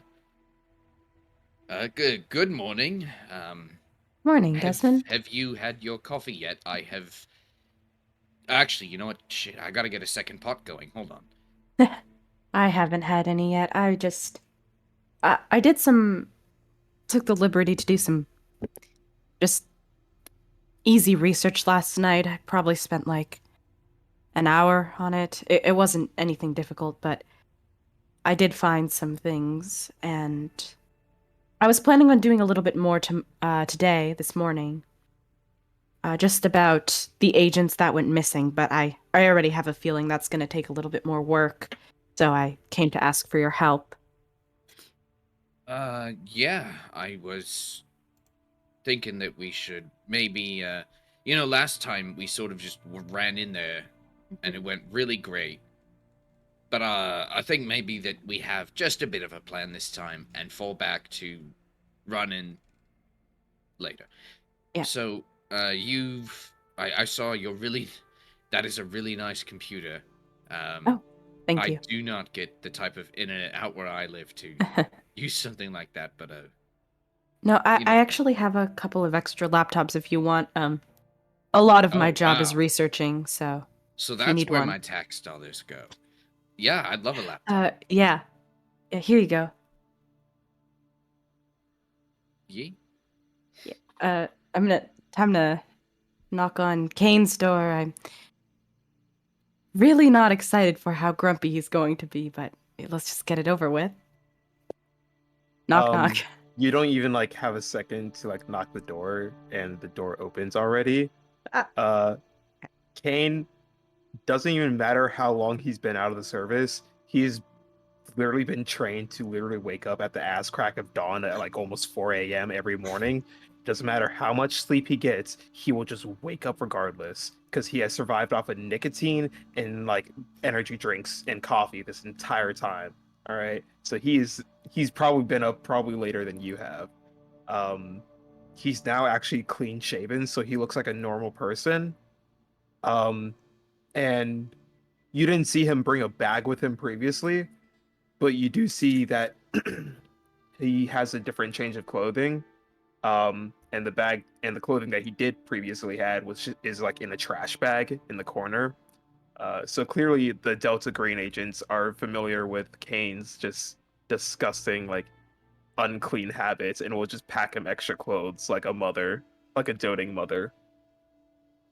Um, Morning. kind of morning. You kind of look behind Kane and you can kind of see all of his gear just laying out on the floor like a psychopath. So you're seeing like combat armor, you're seeing an M4 and it's complete disassembled, being cleaned. There's like Kevlar, um, just all of his gear with like medical kits and whatnot just being organized. Like this is a trained soldier just in his element preparing for a mission. Kane, you're wearing your shoes in the house. Did you sleep in your shoes? Yeah, it's a motel. There are worse things in these bed sheets than a little bit of dirt for my boots. And you slept in it, by the way. You slept in the same kind of bed sheet, so I want you to keep that in Fair mind. enough. Um, so what have you found so far? I heard you early in the morning. I don't even know what time. So what do you got? Yeah. Um, Here, it's just the easy stuff, just the Google search, really. Um, and she'll relay the information that she found last night. Mainly, this place has a spotless reputation, which it's a little bit surprising. I mean, usually you you'd at least find something, right? Some complaint, but there's really been nothing here. did you check the Just to Google Maps? intercede there, sorry. I will say from what Eliza has told you, i.e. everything that I explained to Nina, you could probably speak to some people within the medical community. Would be a good mine for information. You get the idea of like you could probably attempt that and see if anything turns up that way. Yeah. You have his card still, Eliza? Yep, right here. Yeah. Let me see if I have any friends that know anything about him. Um, Typically these communities are pretty tight knit, so Yeah. Anyone who does any PTSD research, he wrote a couple of theses on that. I was reading a bit last night. did you say PTSD research? Mm-hmm. Okay, I think I might have an idea on who can help us with that. So All you right. can roll. Corporal Kane, you can roll bureaucracy, medicine, or actually, you're either bureaucracy, medicine, or psychotherapy. What scores are those three at for you? Oof. Let's see how horrible those are. Um, is it bureaucracy, Medicine or medicine? psychotherapy? I'm going to be rolling medicine. That is going to be my best one. What is your medicine score? 60. That's fine then. You don't need to roll. It's higher. There's certain there will be certain information on this that like simply if your skill is high enough, you don't need to roll. You'll be able to find it. Oh yeah. And you speak to like people within the medical community that you're familiar with regarding, first of all, Dorchester House. You discover it is state of the art. It's a boutique facility. Only admits select patients. Treatment costs approximately $7,000 per week. It has a below average incidence of complaints and a very low turnover rate for the employees. And Dr. Dallin in particular is considered an expert in the field of treating violent psychiatric conditions as well as law enforcement and military PTSD. I'm immediately going to tell them that this place is shady as hell. Mm-hmm. Places like this do not have clean records. I'm sorry to say it, but a lot of our guys that have come back, it sucks to say, but a lot of them you just cannot help. So to say that they have almost, well, first of all, a very low employee turnover rate is suspicious in itself. Um, but I mean, anywhere even tangentially related to Delta Green is a little bit suspicious, right? correct, but we can definitely scratch out that this place is for sure. Oh, um, do you sorry.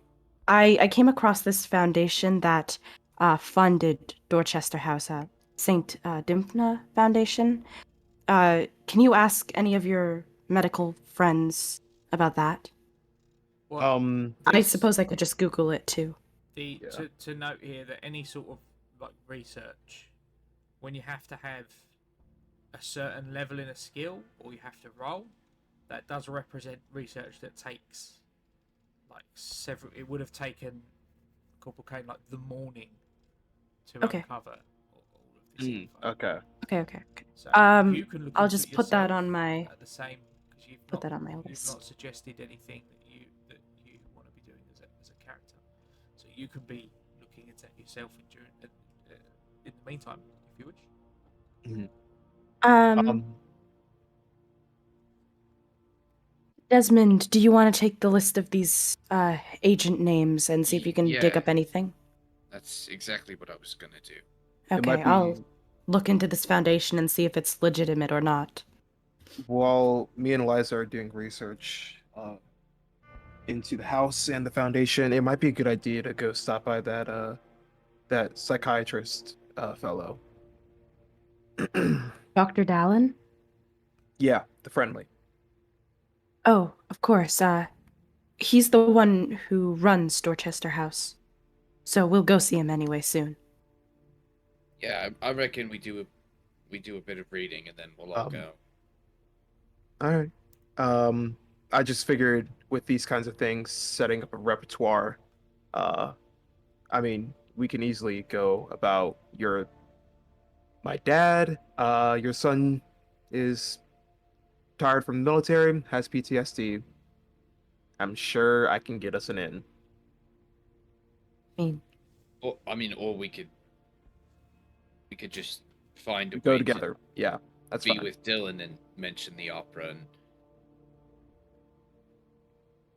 get in a side room and then talk. Yeah? Right. But I will definitely check out these missing persons.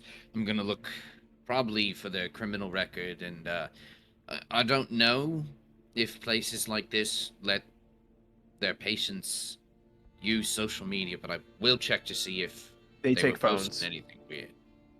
Oh, that's They miserable. A lot of these places, they will take away any electronic devices, anything that is sharp with edges, anything that is a choking hazard, anything that you can use to potentially hurt yourself with. Okay. It is a completely controlled environment. A lot of times social media will stimulate PTSD attacks, anxiety, manic episodes, depression, etc. Okay, then. Criminal records it is, because they all, or at least a good percentage of them, were admitted for violent outbursts, so I'll see if any of that lines up or tracks or, stands out. Okay. So with that, we'll start with Agent Bishop's investigation into the St. Detwiller Foundation as the information I've got in front of me currently. You begin to look into it, and one of the first hits shows you like St. Detwiller itself is named for the patron saint of the mentally ill. You dig a little, and you discover it to be a paper entity which has done nothing since 1986. It was formed in January 1986 in Turks and Caicos with a single deposit of $175 million wired from the SunTrust Bank of Panama. Its directorship and all legal traces reveal nothing. The Panama Bank is long since closed. All the names associated with the filings are really common names. Nothing stands out to you as anything you'd be able to trace. All the identifying tax numbers or social security numbers collapse into fakes at the, like, you look at them and you know from your day job, you're like, I could pour hours looking into this, but it's gonna be a dead end because this is all fake. I can tell straight away. Mm-hmm. You make a bureaucracy roll then for me, Agent Bishop.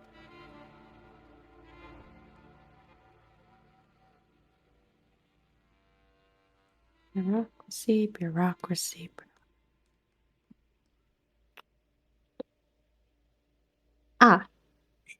Success. 32 under 40 for me. You find copies of signatory sheets for the amounts on those, the tax numbers and the social security numbers, in governmental files. The signature on both the transfer and the receipt of the fee are identical. Simply signed, one John Green. Okay.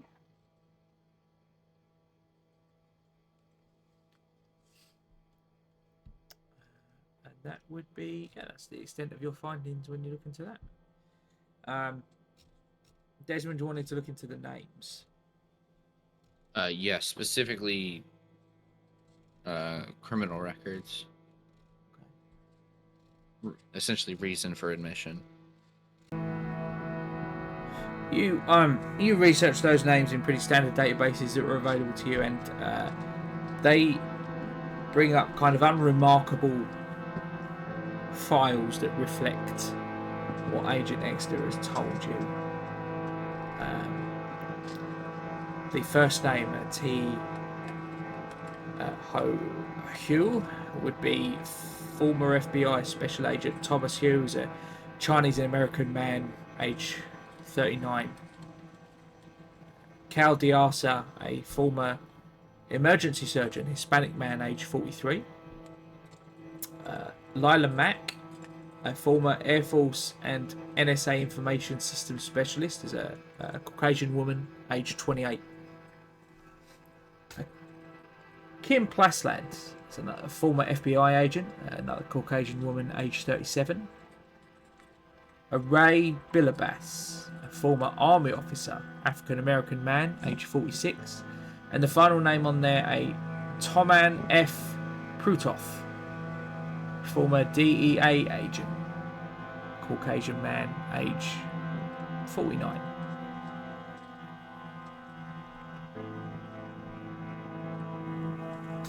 Well, varying ages, genders, races, backgrounds.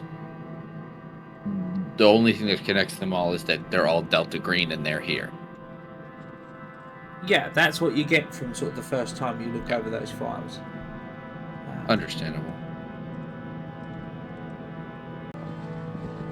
You know what?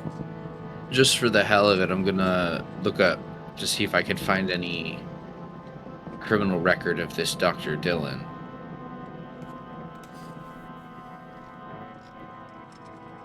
It's a Dr. Dallin, yeah. Dallin, yes, sir. There's no listed criminal record for Dr. Dallin at all. Alright, worth a shot.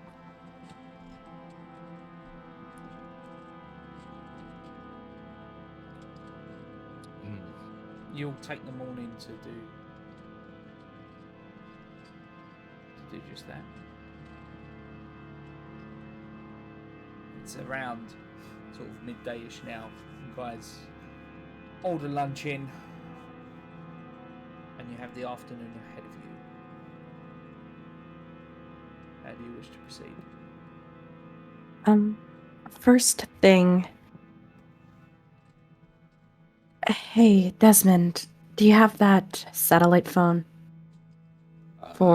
Yeah? Right, I need to contact Agent Exeter. I'm going to ask Delta Green to pull some strings and get us officially put on an FBI investigation because Kane was right. This place is really It's too sketchy. clean. Yeah, and also their mysterious benefactor is literally just a dead end. This foundation hasn't done anything since the founding of this institute. So Yeah. I'm getting us put on a FBI investigation. We know it's not reported to the police yet, so... Right, but I'm pretty sure we could just make like an empty one. We You can know. Just to say that.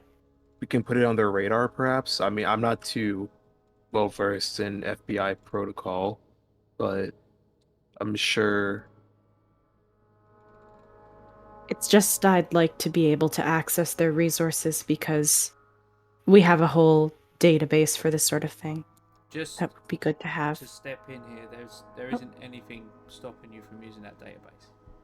Oh, okay, sick. I can just look that up myself. All right, Yeah. cool. No problem. Sorry about that. Then amending my statement, I'm just going to have Delta Green sort of pull some strings at my workplace and have them say that another branch has called me away because if I don't show up to work, it's going to be bad news and they're going to start looking for me, so... Do what I I have to did figure and that get out. discharged. Come on, easy as that.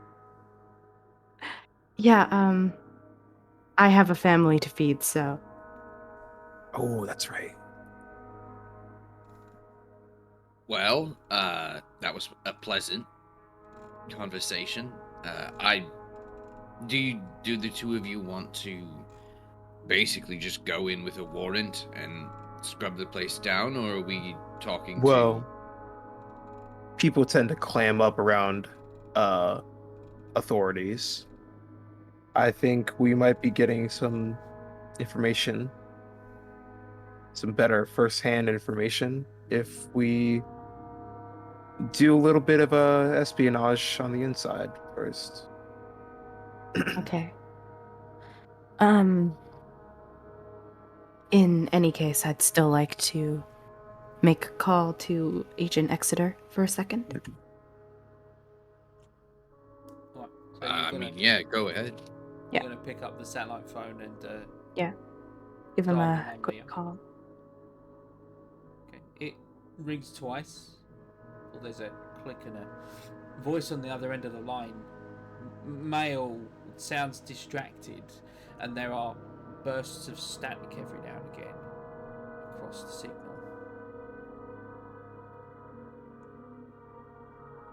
Hello, Agent Exeter.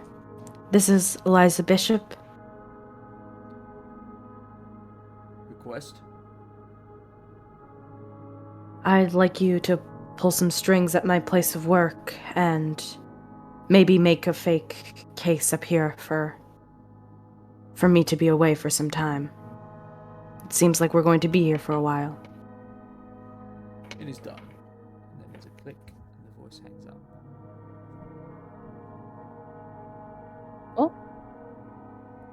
I love how we are bureaucrat working for bureaucrats that aren't really bureaucrats. You gotta love skipping all the red You mean they're string. useful? Anyway, Amen yeah, to that. I'm absolutely not supposed to be doing this, but if we want anything from the FBI database, she sort of taps her computer and she's like, we can have a look. Sorry to tell you this, Eliza, but if you're trying to bring morals into our mission, I'd suggest you leave them behind. We're not here to do the work of God. We're here to get down and dirty I'm with just it. trying not to get fired, you know? That's We're the idea. specifically, Well, the we're here to organization will work handle against it. I'm sure. All right. Well, do you guys want to mosey on over and maybe cozy up to this psychiatrist fella? See what he will say out of his mouth for free. Yeah, let Sure. me. What's the cover story that we're going with here, if we need one? I mean, the investigation that does exist now. Fair enough. I mean, it Or worked last time. would you like to do undercover work first and then try investigation later? It's worthy to note that Dr. Dallin is a Delta Green friendly. Mhm. They did say that. So you're not sure who else in the facility is, but you would be able to speak openly with him about what it is that you're doing without breaking any sort of OPSEC or raising any alarm. Okay. So we would have a point of contact if I were to go in as a spy. Secret agent, man. Yeah, if you all went to the he's expecting you. Dr. Dallin is Yeah. expecting you. So Yeah, Let's, I think meeting up with a friendly is a good idea for now. Start getting the ball rolling. Let's get to the real investigation then. And now the real game begins. okay, so We'll, you will pile into vehicle or various vehicles. I leave that up to you, and head over to the address given via Google for Dorchester House Psychiatric Facility. It's a as you approach, you see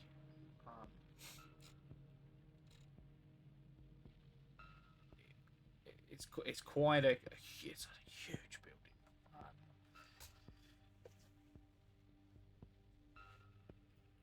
It looks to be reinforced. You can see that from the outside. 3 stories. It's located in the Clam Point neighborhood of Boston, next to the I-93, and it's surrounded by an attractive wrought iron fence with inverted hooks to prevent climbing and cameras and motion sensors on the outer grounds. There are you head up a driveway that winds up to a gatehouse, and then eventually the main house itself. This gatehouse is is manned from you see a sign outside saying it's manned from open 10 a.m. to 6 p.m. Those are the visiting hours. and you flash your badge to the men at the gatehouse at Eliza as the car pulls up, and they wave you immediately in. You've obviously been put on a list of expected visitors, and they wave you up to the building itself. It looks to be, from your perspective, you can see it looks to be maybe like an E-shaped building if you were looking at it from sort of a bird's eye view, looking down. As I said before, it's impressive looking. It's big, secure looking building. And you head up to the front, huge double door at the front of the middle part of the E, if you like, and head into a reception area where the woman behind the desk sort of ushers you through,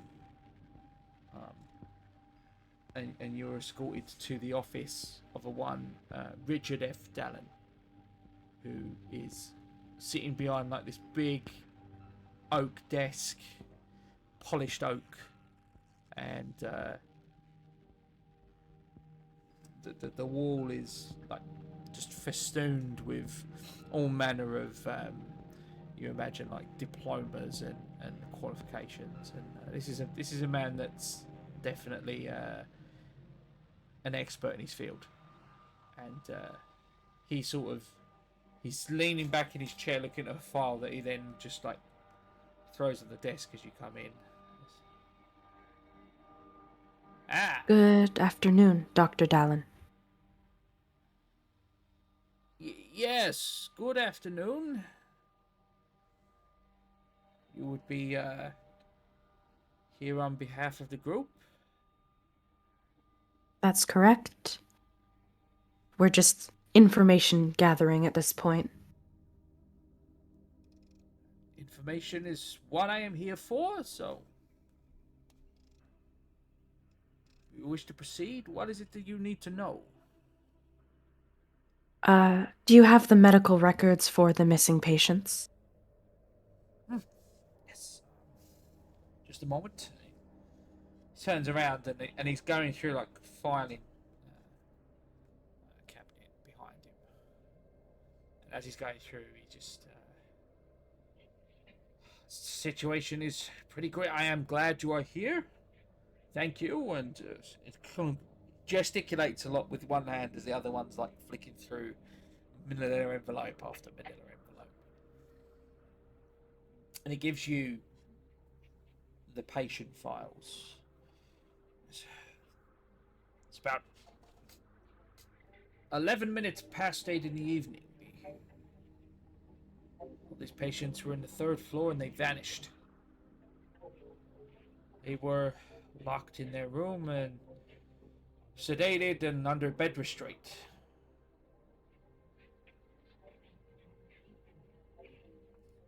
Sometime between 6 and a half past.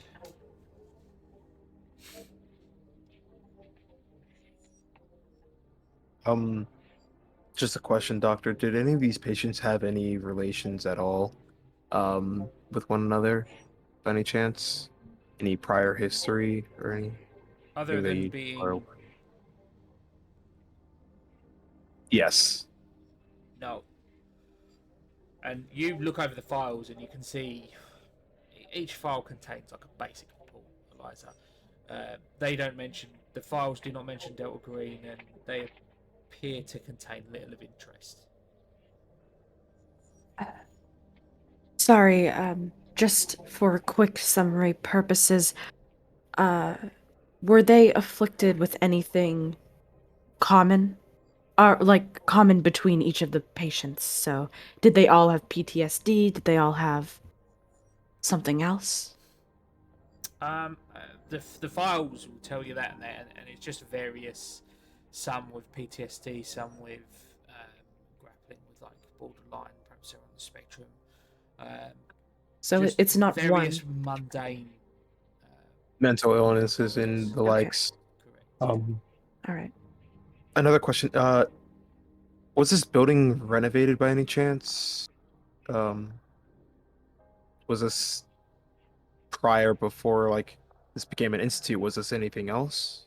I think it used to be a boys' school. It's been reinforced over the years for our work here. Obviously, some of the patients that we take on board are, um, well, they would be Um, difficult for untrained hands to manage. Let's just put it that way. at the time, do you are you aware of what the third floor was during the boys' school when it was a boys' school? I'm not too familiar with what went on when it was a. I'm sorry, I couldn't help you. No worries. It's just in these cases, um, history is extremely important. The past carries a lot of ghosts in the present. That's quite poetic for. Let me just make a roll for him 1 second. Roll to assume.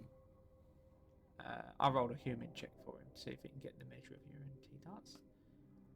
Gonna say military? Yeah. What gave it away? Plenty of ladies and gentlemen walking around in this facility with the same posture, say. You mean walking around like dead men? Yeah, I'm aware. It's not what I was gesticulating towards. I meant purely physical, but yes, that as well. Yeah, I've seen a bunch of these sorry bastards before. Well, that's Can why we we're get- here, to help. Is there anything else you want to know about the disappearance? I was Uh, just. Oh, you go. I was gonna say, Eliza, do you think we should probably check out the rooms? And you guys have already cordoned off the third floor, Yes. hopefully. Of course. We've isolated the rooms. We checked when they went missing.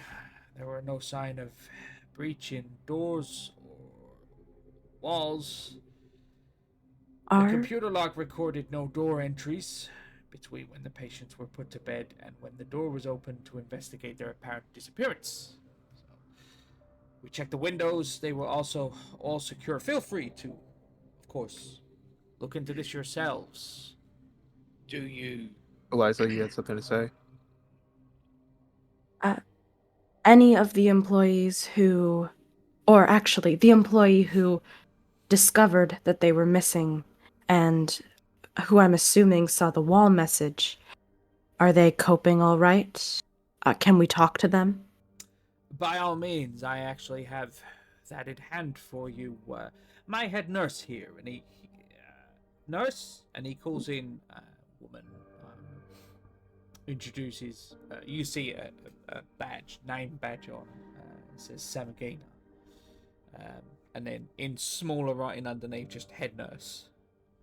She would be kinda- kind of the number 2 in the facility. Probably works with Dr. Stalin quite closely. You can infer from that. I'm not gonna lie, I was kind of hoping you said it was a very large, tall, brolic black man. Just, I'm sorry, I feel like that would have been way better. Just, it would have thrown me completely off. But this makes sense. Continue, sorry. That's all right. Just my tangents. But then this nurse enters and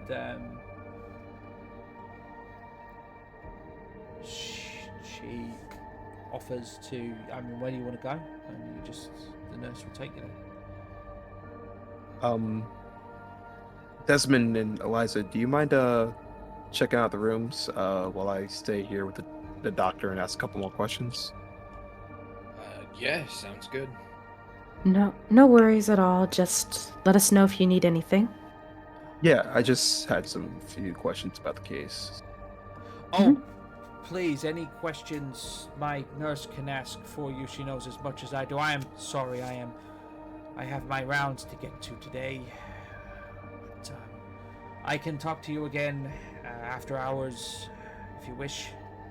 I'm sorry, but this is a little bit sensitive. I feel as though the amount of people knowing this information would be a little bit safer, if it was kept between on a need-to-know basis. No offense to your head nurse, but she is not on the need-to-know basis currently. Oh, I understand. Well, that's fine. Any information that you would need, she will be able to answer those questions, and there is no need to. She's been instructed to give any information you may ask for. There is no need to qualify that with insider information. I get it. Just following Alright. protocol. Thank you for your time, Doctor.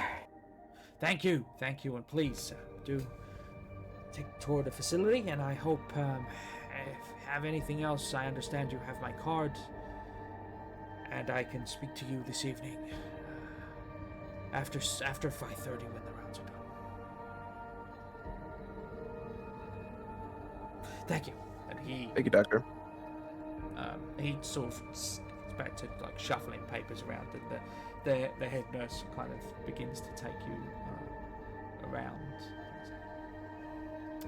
So he has you looking into the disappearance. Yes, ma'am. Wonderful. Well, I've been here for a while, and I can't say this is a familiar situation. No one's ever managed to get out of here before. It's, look, it's a fortress. Seems like it. Reinforced window bars, padded flooring, I can feel it, so nobody busts their head open. All the railings are closed off so that no one can fall. All the sharp objects are hidden from sight. There's no news or televisions to cause patients to go a little bit batshit. So, yeah, you guys seem competent. Anything you can do to help, really. I would appreciate it. Take Do you pride in know my of work here. you're the head nurse here. Yes, I am. But you didn't deal with the patients directly. Only with extreme cases, most likely, correct? Oh no, I had hands-on with everybody here. It's part of But the you have job. worked in tandem with other nurses as well. Oh, of course. Were there any that seemed to be close to those that disappeared? Any one of them that seemed to be on friendlier terms with their patients? She stops a minute and kind of scratches her head before shaking quite rigidly. No, nothing. Nothing like that. Did any of them seem to kind of go downwards with their progress, and then very suddenly seem to recover and actually even seem better than when they first started?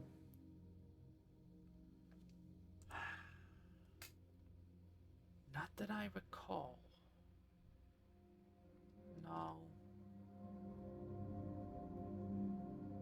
Well, if you do find any more patients that seem to rapidly have a decrease in their progress and then a rapid increase, just let us know. Keep an eye out on them. Um, Of course. Anything. Just like I said, pride in my work. Is there anything I can do for you here? looking around, maybe? Yes. Did any of your other patients... The message on the wall, it's quite clear that it was written in blood. Did any of your other patients have any large cuts, gashes? Um, whose blood is on the wall? Do you know? Don't analyze blood or anything like that. You can come. I can show That's you. more than all right. I was just wondering if you had any suspicions based on if anyone had any cuts or anything. I couldn't say. I'm sorry. It's not really my line of work. Is that not why you're here? I'm not being No, presumptuous. it's all right. It's all right. I can take some of it for testing purposes. It's just I was wondering if you had a place for us to start. That's always useful. The rooms. I can take you to the rooms right now. Mhm. Give you a tour on the way up. It's on the 3rd floor. And she heads towards the 3rd floor. While we're walking up to the 3rd floor, I'm just gonna kind of ask. I know typically you guys take a lot of personal belongings of those being administered to the institute, but did any of them have anything out of the ordinary? Any odd talisman, good luck charms? Maybe even like a book that seemed out of place? Um, Anything like that? I'm sorry. Personal possessions are not really permitted, particularly those on the 3rd floor. I figured as much. I was just wondering if perhaps you nabbed them off of them as they were coming in, and were still storing them. See if they have any personal effects that might give us a clue on where they might have disappeared to. My understanding is they were on government projects, and we would receive them after they'd been processed. So if they did have anything personal, it's not here. So they are scrubbed clean before they even got here. Okay, that's nice to know. You mentioned that particularly no one on the 3rd floor. Is the 3rd floor higher security? Oh, right, yeah. Please, I love this part. I'll give you the tour.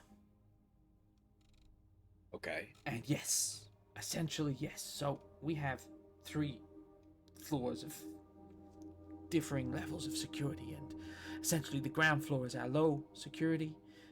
The 2nd floor is our sort of moderate security, and then the 3rd floor is our highest security area for the most sensitive of our guests. This establishment wouldn't also happen to have a basement by any chance, as well, would it? I know a lot of old Boston houses typically. I don't think so. No basement. No.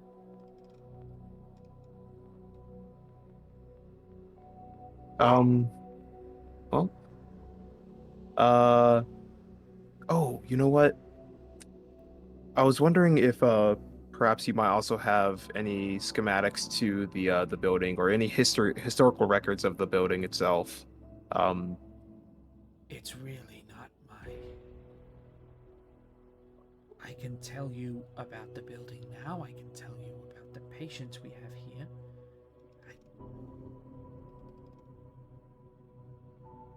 okay.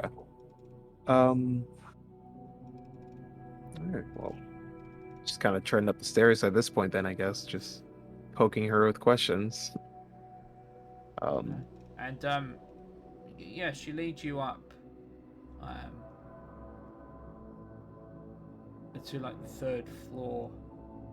As you're traversing the 3rd floor, you kind of glance to, you see some of the not every room's populated, and some of the because you're passing the floors as you ascend, and there's not one staircase that goes all the way up in one place. Obviously intentionally designed that way to make escape attempts more difficult. You can't simply traverse from the third to the ground floor in one place. The patient rooms on the third floor seem sparse. There's few personal effects and standard sort of kit of items that they appear the same in every room you look in. So blanket, sheet, pillow, slippers, clothing, and on the third floor, bed restraints. The second floor, the rooms are definitely more personally decorated. They almost all look like adolescents' rooms. There's posters and photos and music equipment and things like that in there. And on the first floor, the rooms are much bigger, but they're less personalised, and they feel more like hotel rooms.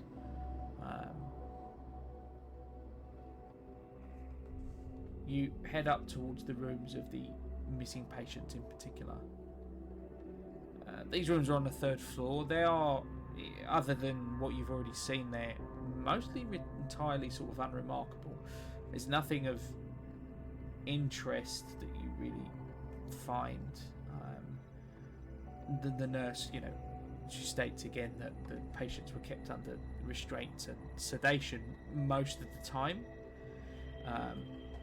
And the writing on the wall is, you've already seen the photo of that given you by Agent Exeter. You see it in person.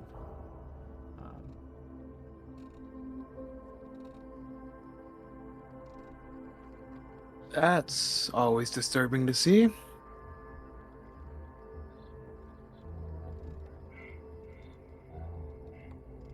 You're right. Eliza, can you give a quick guess on just how old the blood is, just off the top of your head? Eliza will get a little bit closer, step into the room, Forensics have a check for look. me, please, Agent Bishop. Can you repeat that one more time? A forensics check for me, please, Agent Thank you.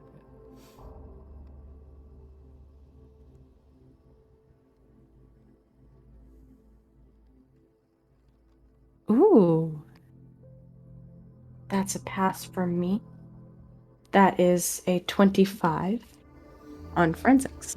I mean, you can secure a blood sample and you'd still have to send it off for processing and that kind of thing, but that shouldn't be a problem, and it's a 24-hour turnaround these days, so no worries. But as for Kane's question, is it possible for me to guess how old the blood is maximum? Not down to the hour or anything, just like... Given the time frame that you were given for their disappearance, it matches. So Okay. right around the time they disappeared was when this message would have been daubed on the wall. Yeah, it's no older than the time when they disappeared, that's for sure. It all matches up.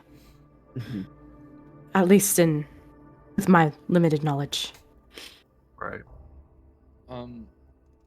I would like to inspect these restraints. Yeah. I would also like to just start investigating the rest of the room with Desmond here in tandem. Desmond, you specifically said the restraint, so you can roll.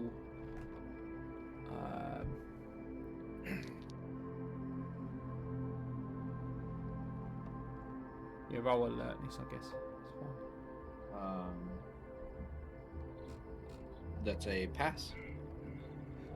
Yeah, you test the restraints thoroughly, and yeah, these are solid. There's no give. None of the locks are janky on any of the restraints that you test. Can you make the same alertness check for me, then, please, Corporal Kane? Alertness, or would it be search? I need you to make an alertness check in particular. Okay. That is going to be... Oh, nuts. It's going to be a fail. By literally 3. Fat L.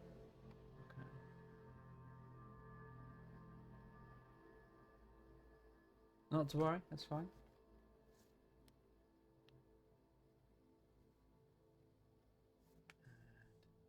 Is there anything else you guys want to investigate in the room? Oh, sorry. After you. You go first. You go first. It's fine. I was going to say, can I flip over the bed, or is it like one of those medical beds are bolted into the ground? It is bolted into the ground. That's correct. Yeah, I figured as much. Nuts. Okay. In that case, I'll just remove the mattress, uh, and pillows and whatnot. Just like really start tearing up their bedding. The bedding is secured as well. For that reason. Uh, I don't notice anything like wrong with the seams or no. No. You can make a search roll to see if you see anything. I will do that indeed. That was a 000. Okay. So I think that's a critical success. It is, but there's nothing to find. Yeah. I'm afraid. But you're very sure that this is not an avenue of investigation that should be Yeah. worth pursuing any further. Yeah, I figured as much. I just want to see if maybe they, because it's like teenage boys, guys with PTSD, teenage boys. There's always a porno stash somewhere. You gotta look for it.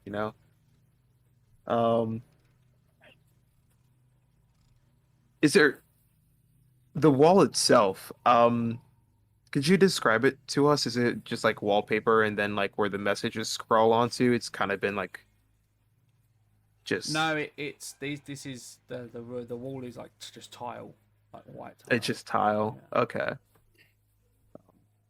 Oh, that is creepy already. Yeah. Okay. I hate that. I hate those walls. Um,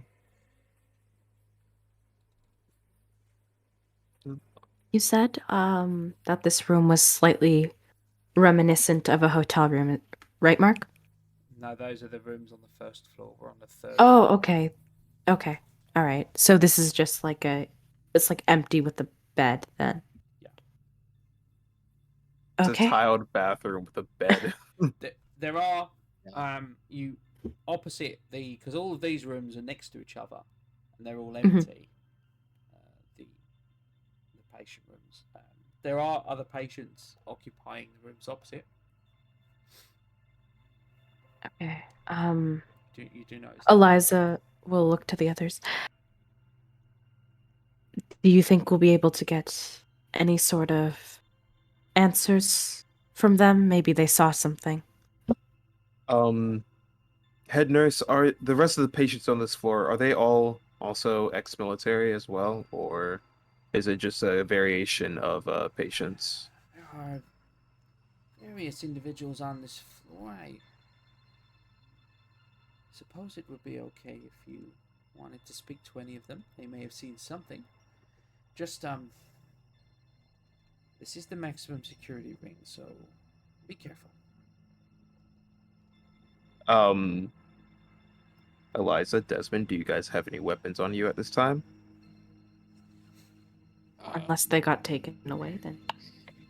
As investigating federal agents, they actually wouldn't have into a psychiatric facility. Right. I'm gonna hand the nurse a combat knife that I had hidden in my boot, a pen, and the cuffs, the flexible cuffs I had on me, like the little zip tie ones. Okay. Okay. Sorry, it's just not a good idea to bring unsafe objects into a room with the crazies. That's fair. That's fair. And so, what does it Oh. wish to do now? There are. I can tell you the amount of people. Just a moment. So I think 22 patients that are currently checked into Dorchester House. 10 are on the 3rd floor under secure observation.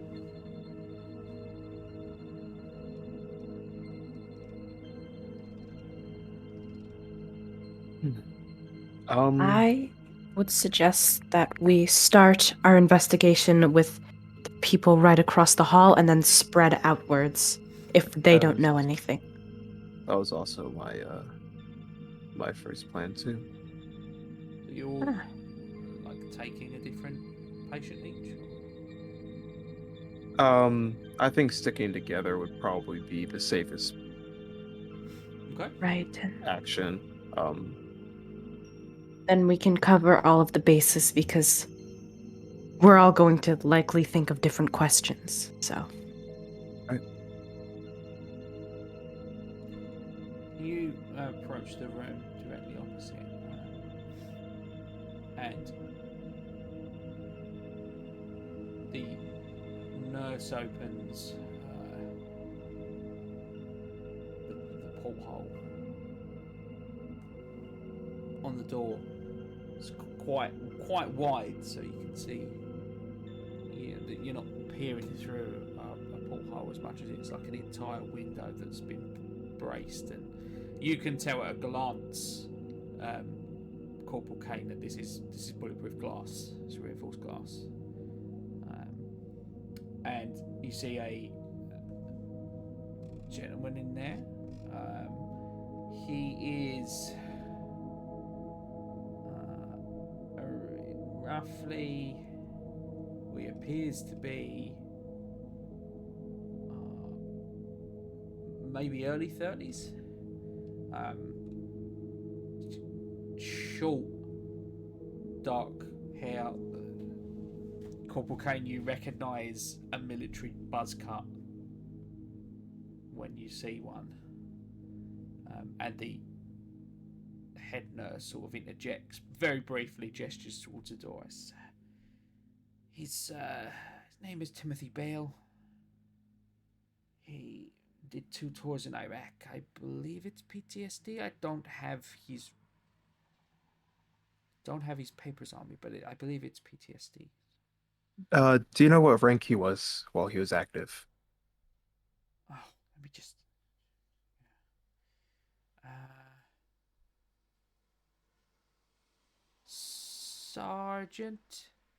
Sergeant, I think. Thank you. Um, And the name was what again? I just already blanked on it. Timothy Timothy Bale. Bale. So it's B-A-E-L. Timothy Bale. B-A-E-L.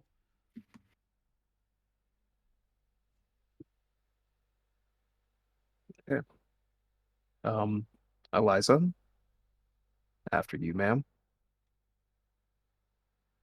All right, but I'll have you know that I don't really know anything about the military, so if you have any specific questions about that, that would be your department. Would you prefer me to take lead then? If that makes you more comfortable. Sure. And when you open the observation window, and it's got like the 2-way speaking sort of thing on it. He's finishing making his bed, and he smooths down the bed, and he's just adjusting some things. He turns around and he gives you all quite like a broad smile actually, and approaches the door. New faces. It's not often I get visitors. How can I help? Nice to meet you, Sergeant Bale. I'm Corporal Kane. This is Special Agent Eliza. And this is our consultant, Desmond. We just have a few questions about some of the other residents here. We're just doing the typical round. I saw the bed. It's military standard. Nicely done. Nice to see that you still keep in practice. I don't know about you. I get the hives if it's not done. You know what I mean, right? Yeah, everything in its place, right? That's what they taught you. Yeah. Speaking of Yeah. everything in its place, anything seem just, well, out of it? Something out of the ordinary? Anything weird that you might have seen? Weird. Wow. That's that's a question, isn't it? I've been here for 2.5 years. They call me a coward. You see.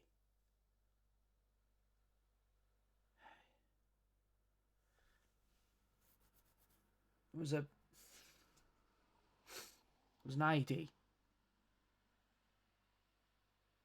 Shattered my kneecap, and I'm afraid I'm only hearing you in this ear anymore. He points to his left ear.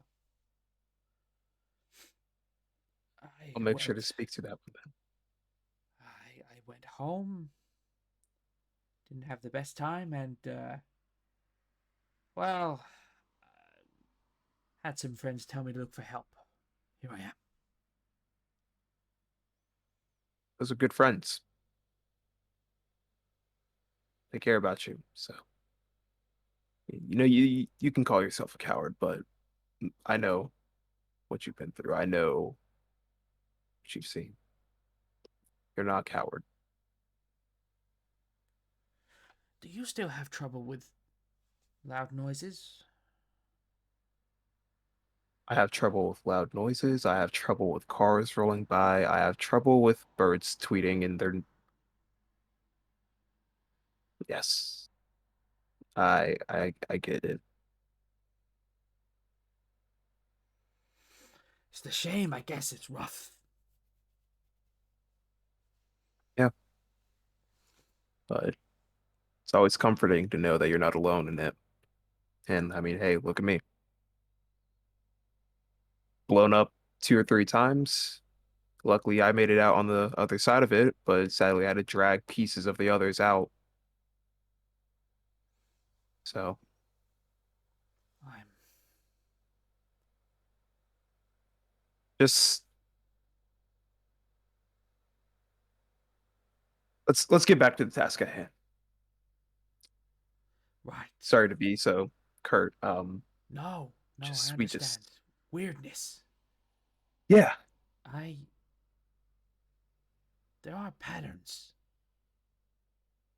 Things yeah. that have revealed themselves to me. Here, look. And he goes to a small drawer next to his bed. Probably the only piece of furniture he's allowed to keep in the room other than the bed itself. And he withdraws a battered wire-bound notebook. You can see it's as he opens it, it's scrawled in red ink.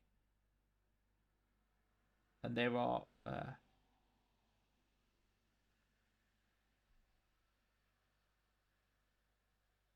he kind of shows them to you, and there's odd geometric patterns and very strange, like haunting names all in this book. I I spoke with them, the missing ones. Would you allow me to take a picture of your book, Mr. Bale? My book? Sergeant Sergeant Bale. Bale. Excuse me, sorry.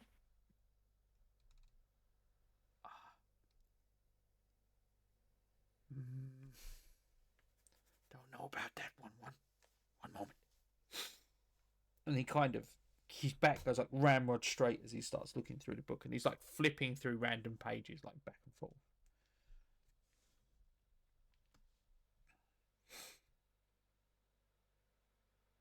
I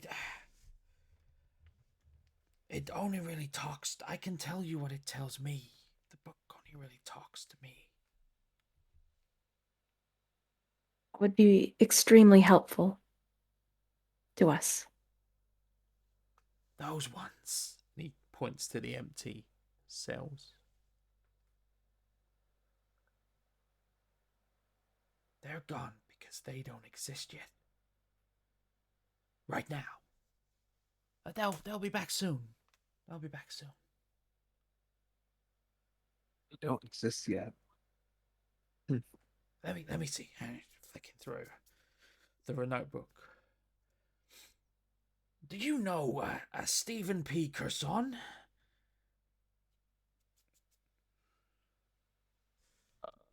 We look through the names.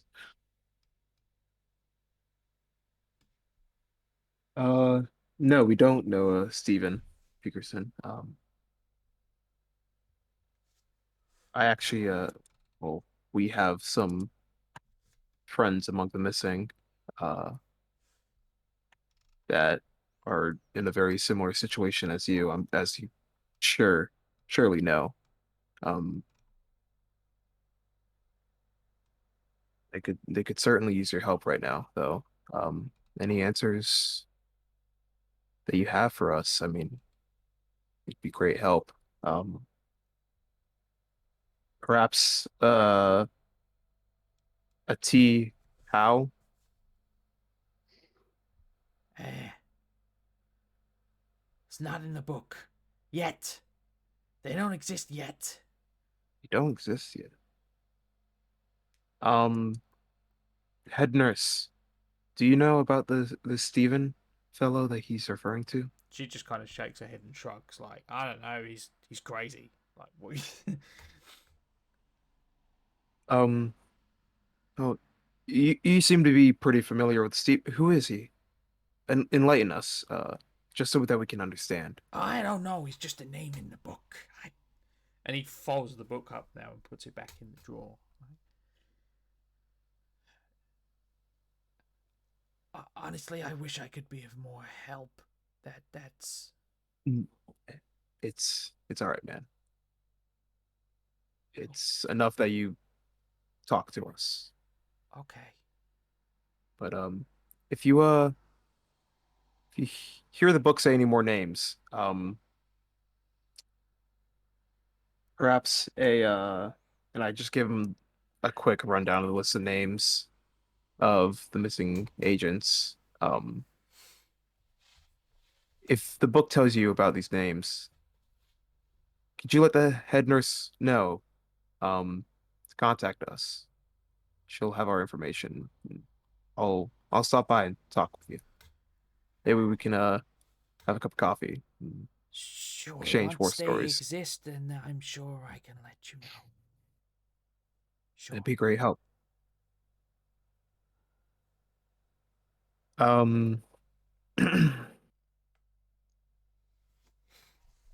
You might want to talk to Whist up the hall. He's always got something to say. Twist. All right. Well, Desmond, Eliza, do you guys have any more questions for the young man? Not presently, no. All right. Well, thank you for your time, Sergeant Bale. Thank you for talking to us. Not a We'll problem. let you get back to your business, and I'll see you around. Yeah. Well, I'd give you a courtesy salute, but we both know that you work for a living, so.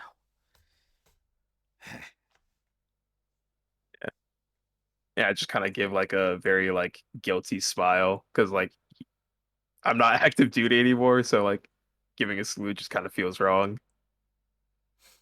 Sure. But you know from he's referring to the fact that yours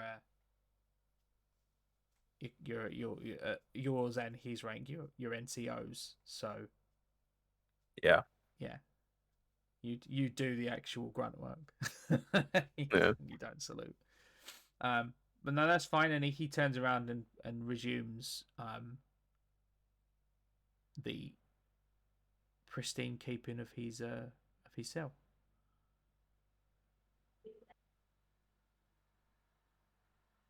What is it you wish to do now as a group?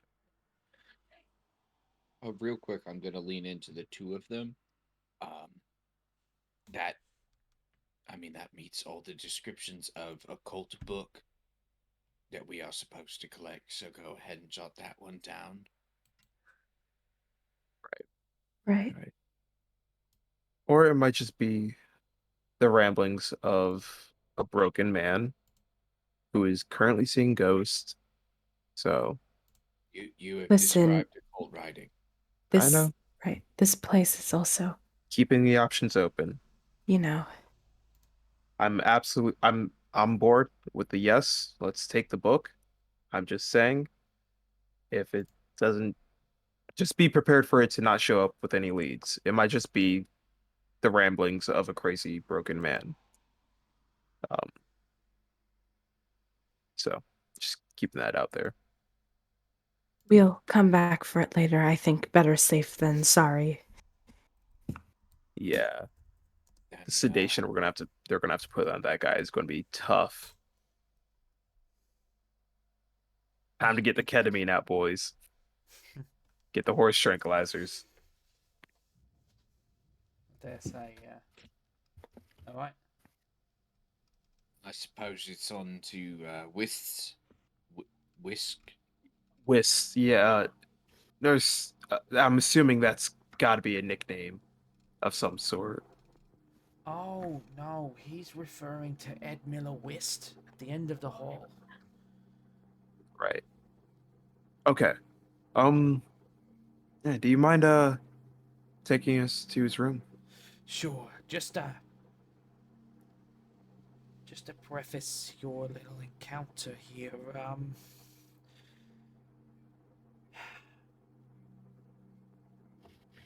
Whist murdered his father and his mother and his sister with a shotgun on his 16th birthday. It was in 2010. Just so you're aware. He sounds like a riot. And she leads you along. Actually, if anyone wants to give me either like a history or um, Either way. I I'm gonna would. try it. Yeah. Uh, I mean, I have a yeah. I have to roll less than a Anyway. 10, but Well, I got the first number right, but the second number wrong. I failed. yeah, that is going to be a fat negatory on my part. Nope. None of us. Where is Remy? No. Yeah, I know. Where's our book nerd when we Where need is him? where is our bookworm? um, no, the name Whist doesn't ring any bells, and the head nurse escorts you to a familiar-looking panelled observation window that slides back. You see a man. I mean, he's 21. You've been told. He's in his early 20s, and kind of dark hair with like a receding hairline already, brown hair, and quite sharp blue eyes, Caucasian, and he's sat kind of on the end of his bed, uh, almost crouched over like a small brown leather notebook.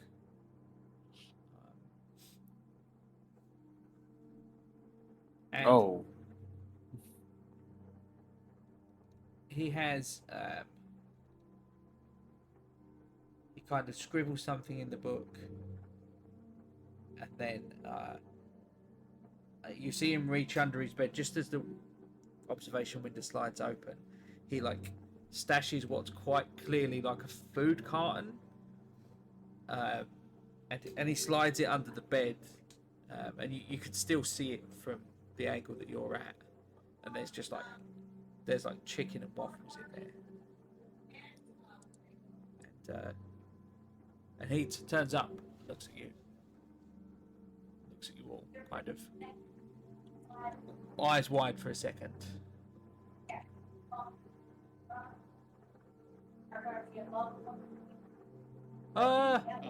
Well, Hey.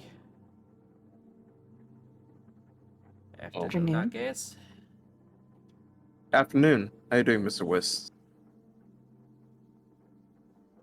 I think I'm all right. Yeah? Yeah. Uh, well, I'm Mr. Kane Smith. Pleasure to meet you. Over here are my associates. I'll let them introduce themselves. My name is Eliza. Nice to meet you. Name is As you're Desmond. as you're giving the names out, like he's got his book and he's scribbling what's. I mean, you can denote that he's quite clearly scribbling your names into the book. It just looks like so totally jolly and whimsical as he does it. You kind of, yeah. It's a lovely notebook you have. Do you like to journal?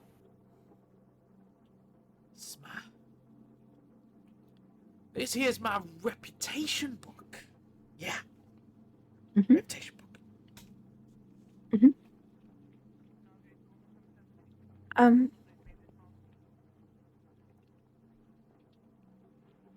I need to look at my names. There we go. Okay. Mr. Wist, do you happen to be friends with the sergeant, Timothy Bale, down the hall? He asked us to come talk to you. He sent us your way. Timmy. Hmm? Timmy's favorite's chicken and waffles. He points up the bed. Oh. That's lovely. We were wondering if anything around here seemed out of place lately.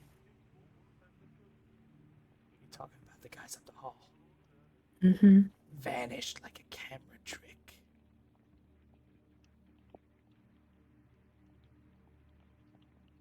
And their restraints. And the doors. All locked after they were gone.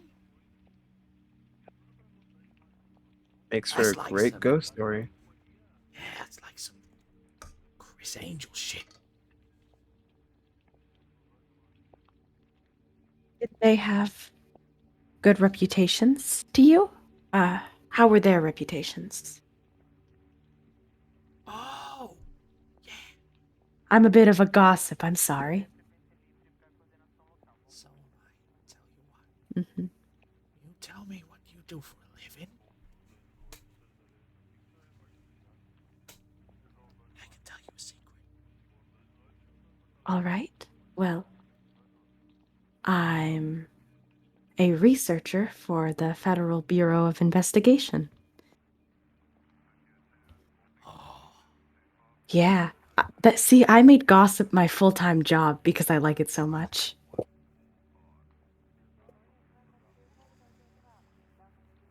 okay.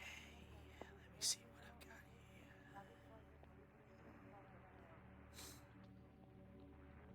I've got eyes and agents everywhere, so I'm your best friend in here. You understand?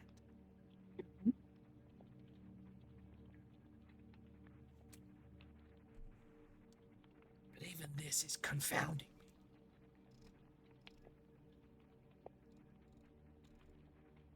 And he stops for a moment and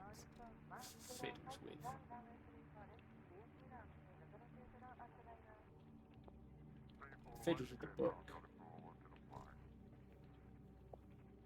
before look.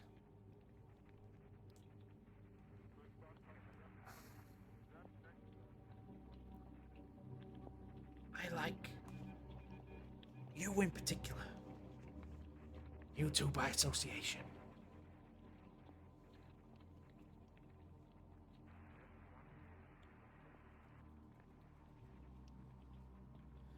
I don't know much about those that went missing. Only that they seemed a little paper thin to be people. If you get my drift. Not much going on with them. is my assumption. Well, you've talked to Timmy down the hall. Mm-hmm. Yeah, and the kind of characters that usually wind up here are characters, you know?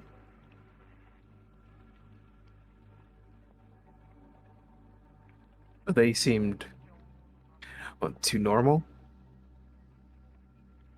Not as unhinged as the rest of you.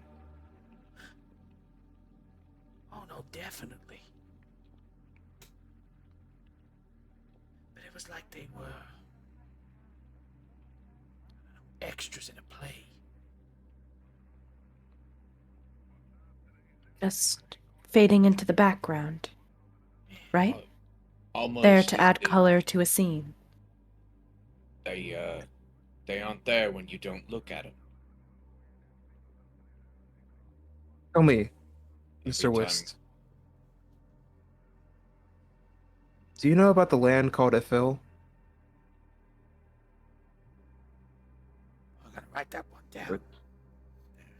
Or I'm just kind of referencing the manuscript from the Red Book that you mentioned earlier in the session. Yeah, sure. I can't remember how it was actually spelled, so I just guessed it. B-Y, yeah, that's right. It's YHTLL. Yeah.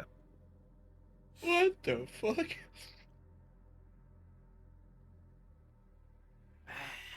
Write that one down. I actually got it right. That's amazing. All right. No, doesn't ring any bells for you? No. It's new to me. Well, what place do you know? I know lots of places. I know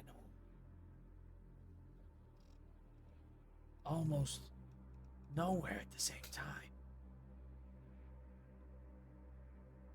Yeah, it's sort of weird.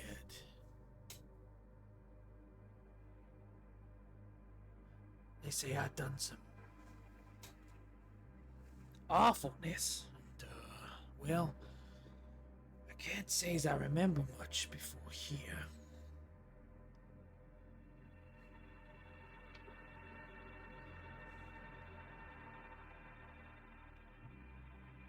What do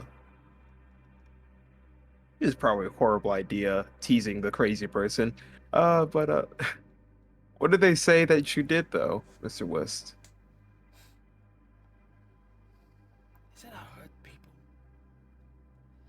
I don't People? feel like I would hurt anybody. Uh, we're all capable of great violence, given the correct circumstances. It's just I spoke once to somebody. Abby. you spoke to somebody. Abby reminded. Well, I should say, you remind me of her.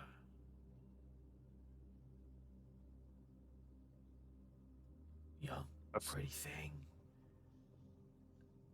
Dark hair.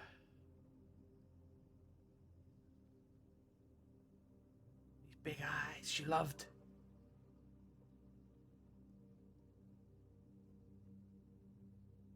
She loved writing.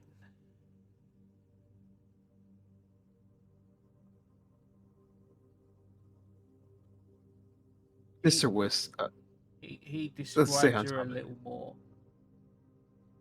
You recognize Amanda's description.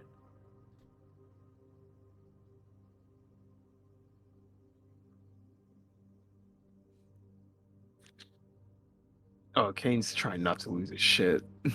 I think we might have met her before. Once. A long time ago. She lives here, but only at night. Oh, She creeps on through the halls. Sometimes there's an old man.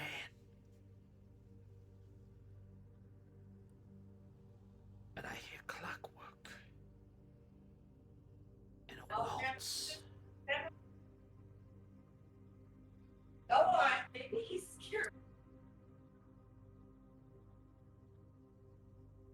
She walks around here, maybe at midnight.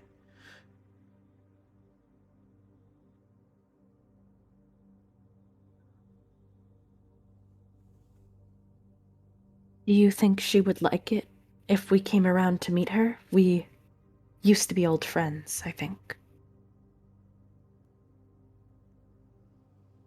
Maybe.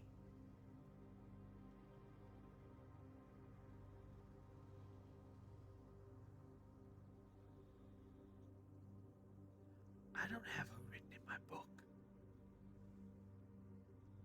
Why don't I have her written in my book? Is it might be because she doesn't exist yet. Abby. Midnight Abby. Midnight Abbey? Abigail?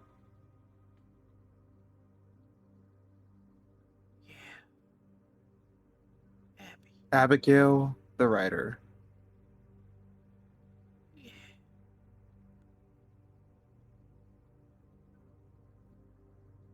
Thank you for your time, Mr. West. This was a very enlightening conversation for us. You can see he's almost sort of lost in reveries, thinking about the things he just told you. And as you step away, Corporal Kane, he steps real close to the window, and through the receptacle passes you a note. I'm going to pocket it and just kind of like give him a nod, I guess. Just kind of awkwardly walk out the room. I'm not going to look at it just yet.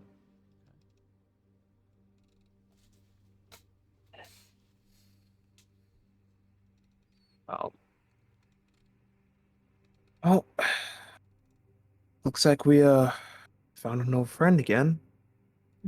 Old Are you blast all from the right? past. You had that sort of look on your face. Well, If I when remember correctly, it was 20 years ago, so stop me if I'm getting something wrong, but you were emotionally connected to the Amanda Wright case, right? I was, but I've learned from this job that sometimes things that are in the past need to stay there. So, Well, a bit more annoyed that some crazy fuck just brought up a ghost from my past, especially the one that Kurt Cobain, his sister, mother, and father. So, not too big of a fan of that. I let's. suppose we can at least safely say that this case is not a case we are getting the jump on. This is the same case. It's the same setup.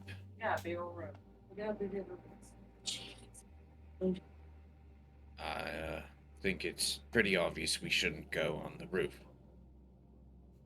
Especially after dark. Just wanted to say it out loud. Oh, yeah. That's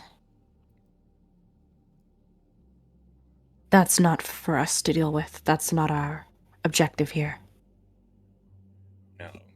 And we are gonna have to figure out some way to get the books. Mhm. If we have to simply take them all while they're sedated. Or I guess if they just fucking disappear to the nth dimension, we'll just take the books. It's fine. I'm going to talk to the nurse quickly. Um, Uh, I'm gonna just Pardon? kind of Oh. search the other room. Sorry. while Eliza's You can doing go this. first. Oh no, I'm just kind of walking off. Okay. Pardon.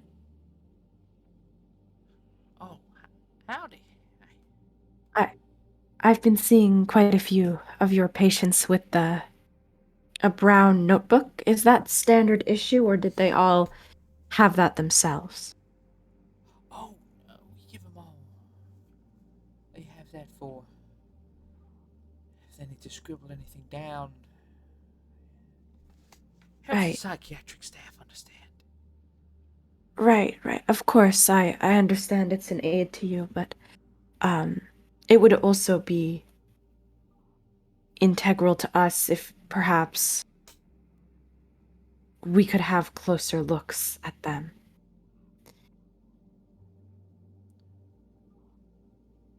That would be entirely down to the patients. They are patients, they're not prisoners, and their property is their own. Very well. Thank you very much. Corporal Kane, wanted to. Yeah, I just wanted to go search the other rooms to see if there's any more just references to Amanda at all.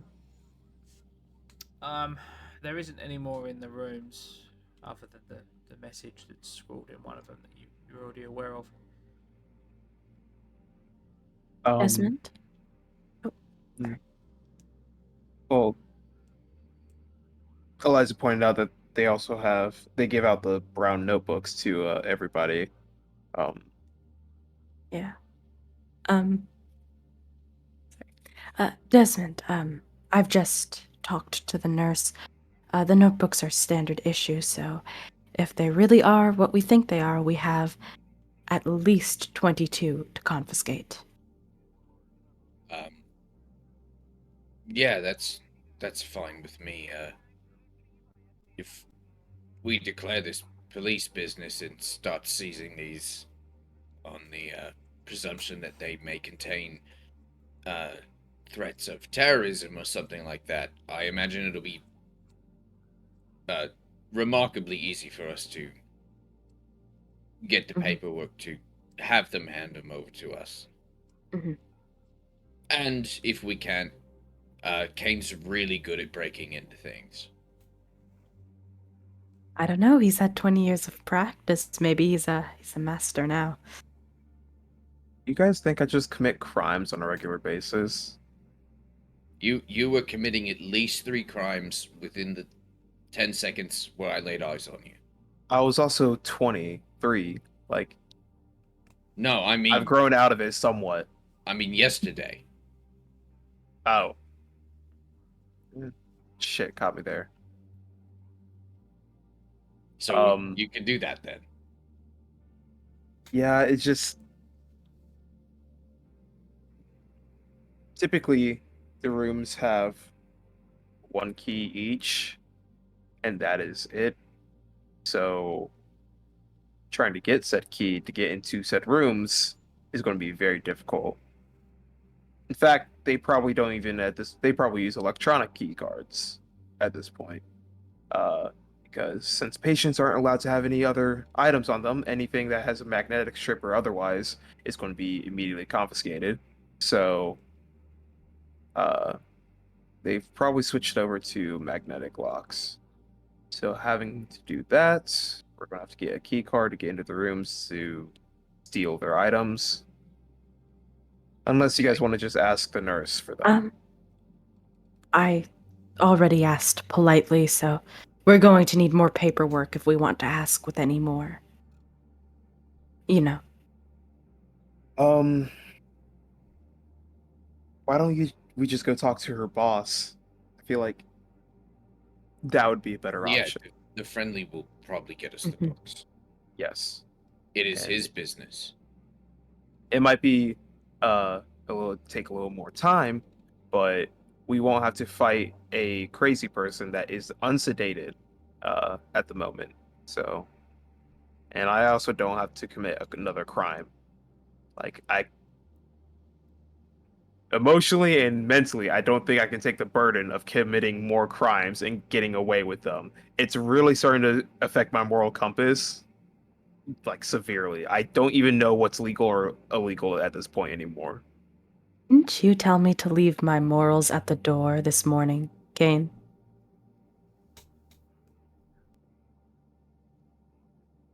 I'll go find a damn key card just in case. I'm gonna go see if I can just like swipe a key card off one of the nurses somewhere. Immediate theft. Only nurse with you on this floor is the head nurse, and as she's attending you, it would be pretty difficult to do so. Yeah, that's gonna have to be. It's gonna be a stealth check too for that, ain't it? Yeah. We'll, I mean, I guess I could go just full monkey and just knock her out and take it, but I don't think No. that would reflect well we upon the can talk to company. the doctor about it. We can talk to the doctor about it. Yeah. Yeah. Yeah. Yes. I feel like that's the safest option. I don't understand why we'd consider crime. Crime is not always the answer, only when it's convenient, okay? At this point, it's not convenient. We have other ways to get inside. The visiting hours are they end at 6:15. It's about sort of 3:30, 3:45 at this point. You arrived, you left for there at midday, and you got there at about 1 p.m. So We could talk to the doctor and then make our way back to the motel and talk about just everything, put it into perspective. Unless we want to get the books out today.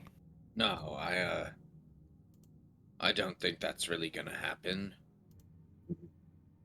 I would Doctor's off at 6, right? that's correct. Yeah. So I reckon we check out a bit of whatever we can get in your database until he's available. And then Right. we can proceed from there, maybe getting the books, maybe getting key cards. We should explicitly tell them, the doctor, that he needs to create a story or something about there being a problem. Nobody should go to the roof for any reason. I don't know, Right. high winds, broken metal or glass, I don't care. Just I know the patients are just gonna fucking disappear. There's nothing we can do about that, but maybe we can save dumbass nurse number 7.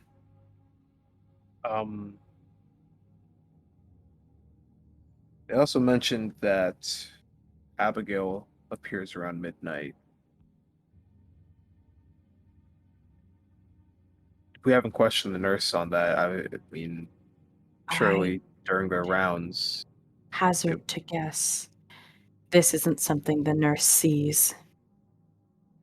they typically do have overnight staff, however, so somebody's got to be rumors of it somewhere. I mean, Somebody's bound to see it.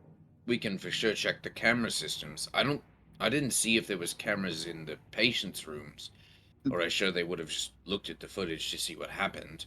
But there's got to be cameras in the lobbies and the hallways. I'm pretty There was sure that's cameras legally required. inside of. There was cameras inside their rooms.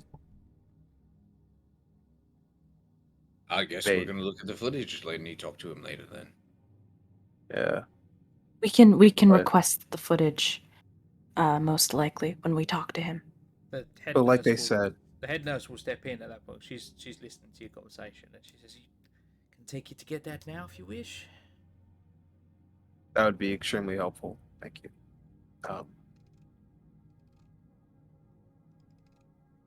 Have the overnight staff heard any weird noises or seen any strange occurrences? No, Nothing out of the ordinary. apart from Nothing. this. I'm sorry. It's all right. Thank you.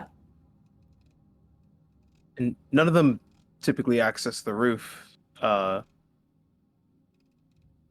midnight or so, do they? No reason to. No roof access here. Ladder's outside, but Okay. And I just kind of lean over to Desmond and whisper to him, so it's not a night floor incident again. So we have that going for us at least. I'm calling bullshit on that.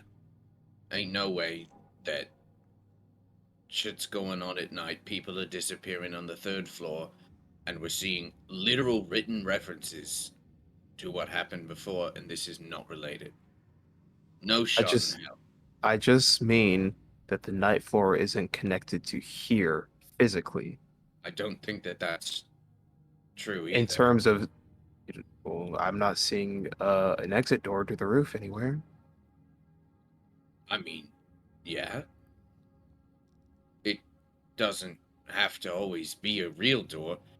I'm surprised it was the first time, but it could be an elevator shaft, it could be a window, it could be You already know I had a windows. bad experience with the elevator shaft. I almost died the first time going down one. I'm not doing that again. Yeah, I mean, anything. Any item, passageway. We don't know what the way in is, and we know it's connected to buildings all over the place that don't exist or will exist. So, Okay. So I guess perhaps our best bet would be to gather evidence that we have, gather the books, and have an overnight slumber party at the mental institute. Woo. I swear to God, my son plays a video game just like this. Anyways, footage. Books. Sleepover.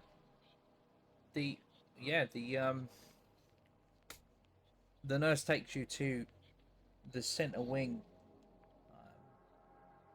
There are 2 rooms in the center wing on the 3rd floor that are connected. Clean server room and a 2-seat security station. You enter as the guard sitting there. 16 screens maybe. Computer console and controls for fire suppression, locks, and cameras. You're advised that the camera recordings are stored 4 weeks before deletion. A security guard by the name of Michael Devon was on duty when the disappearances appeared. He's the guy that's there now, and he very briefly, he's about to clock out. Another guy's coming in, and his story matches Dr. Dallen's.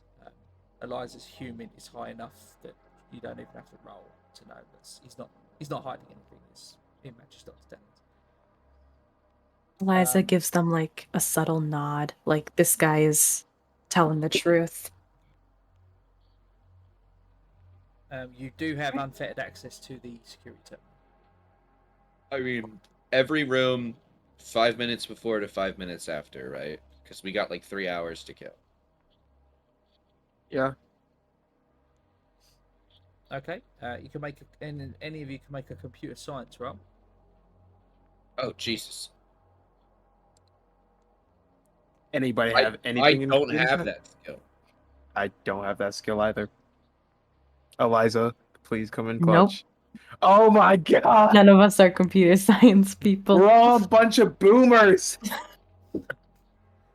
The security guard that's clocking in takes you through sort of the video records, but they show you that the video records of this supposed escape were lost to a wholly common disk error, and almost the guard explains it. There's like a massive amount of glitches, sort of one glitch domino into another glitch, domino into another glitch. That means that the automatic backup and update were prevented as well. But so the video still exists. It's just there's a disc error, but there's no audio either of the. There's nothing there. The video records of this escape have wholly been lost, basically. And any backups, there was a bunch of glitches that prevented backups from actually being made. Oh, right. Well, inconvenient for us, but thank you for having a look. Just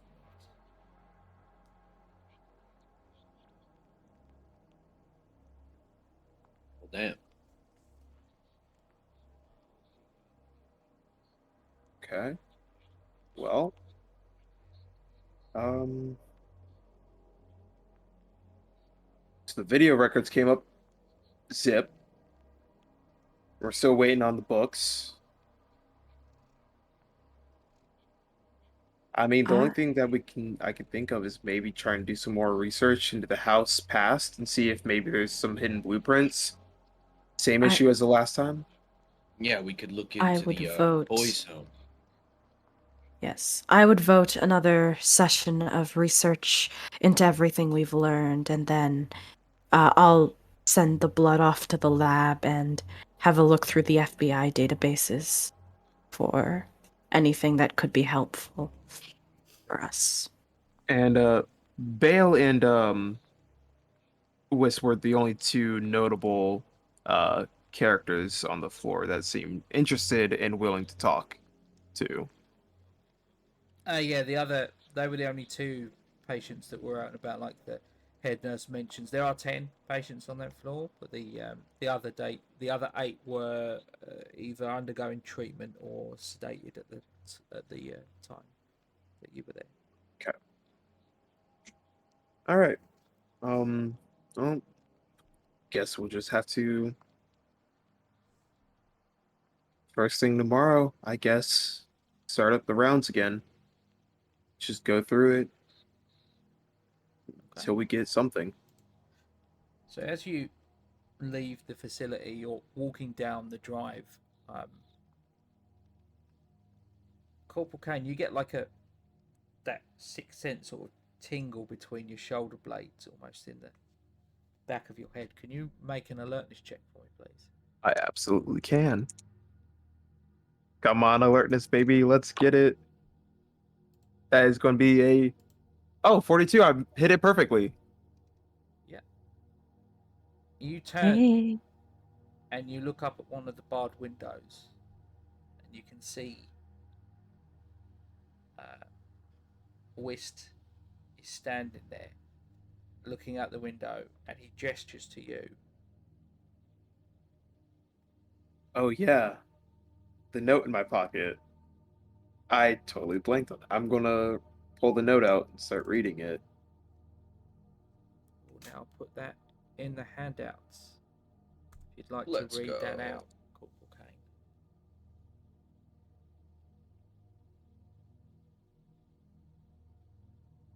You pull the note from your back pocket and unfold.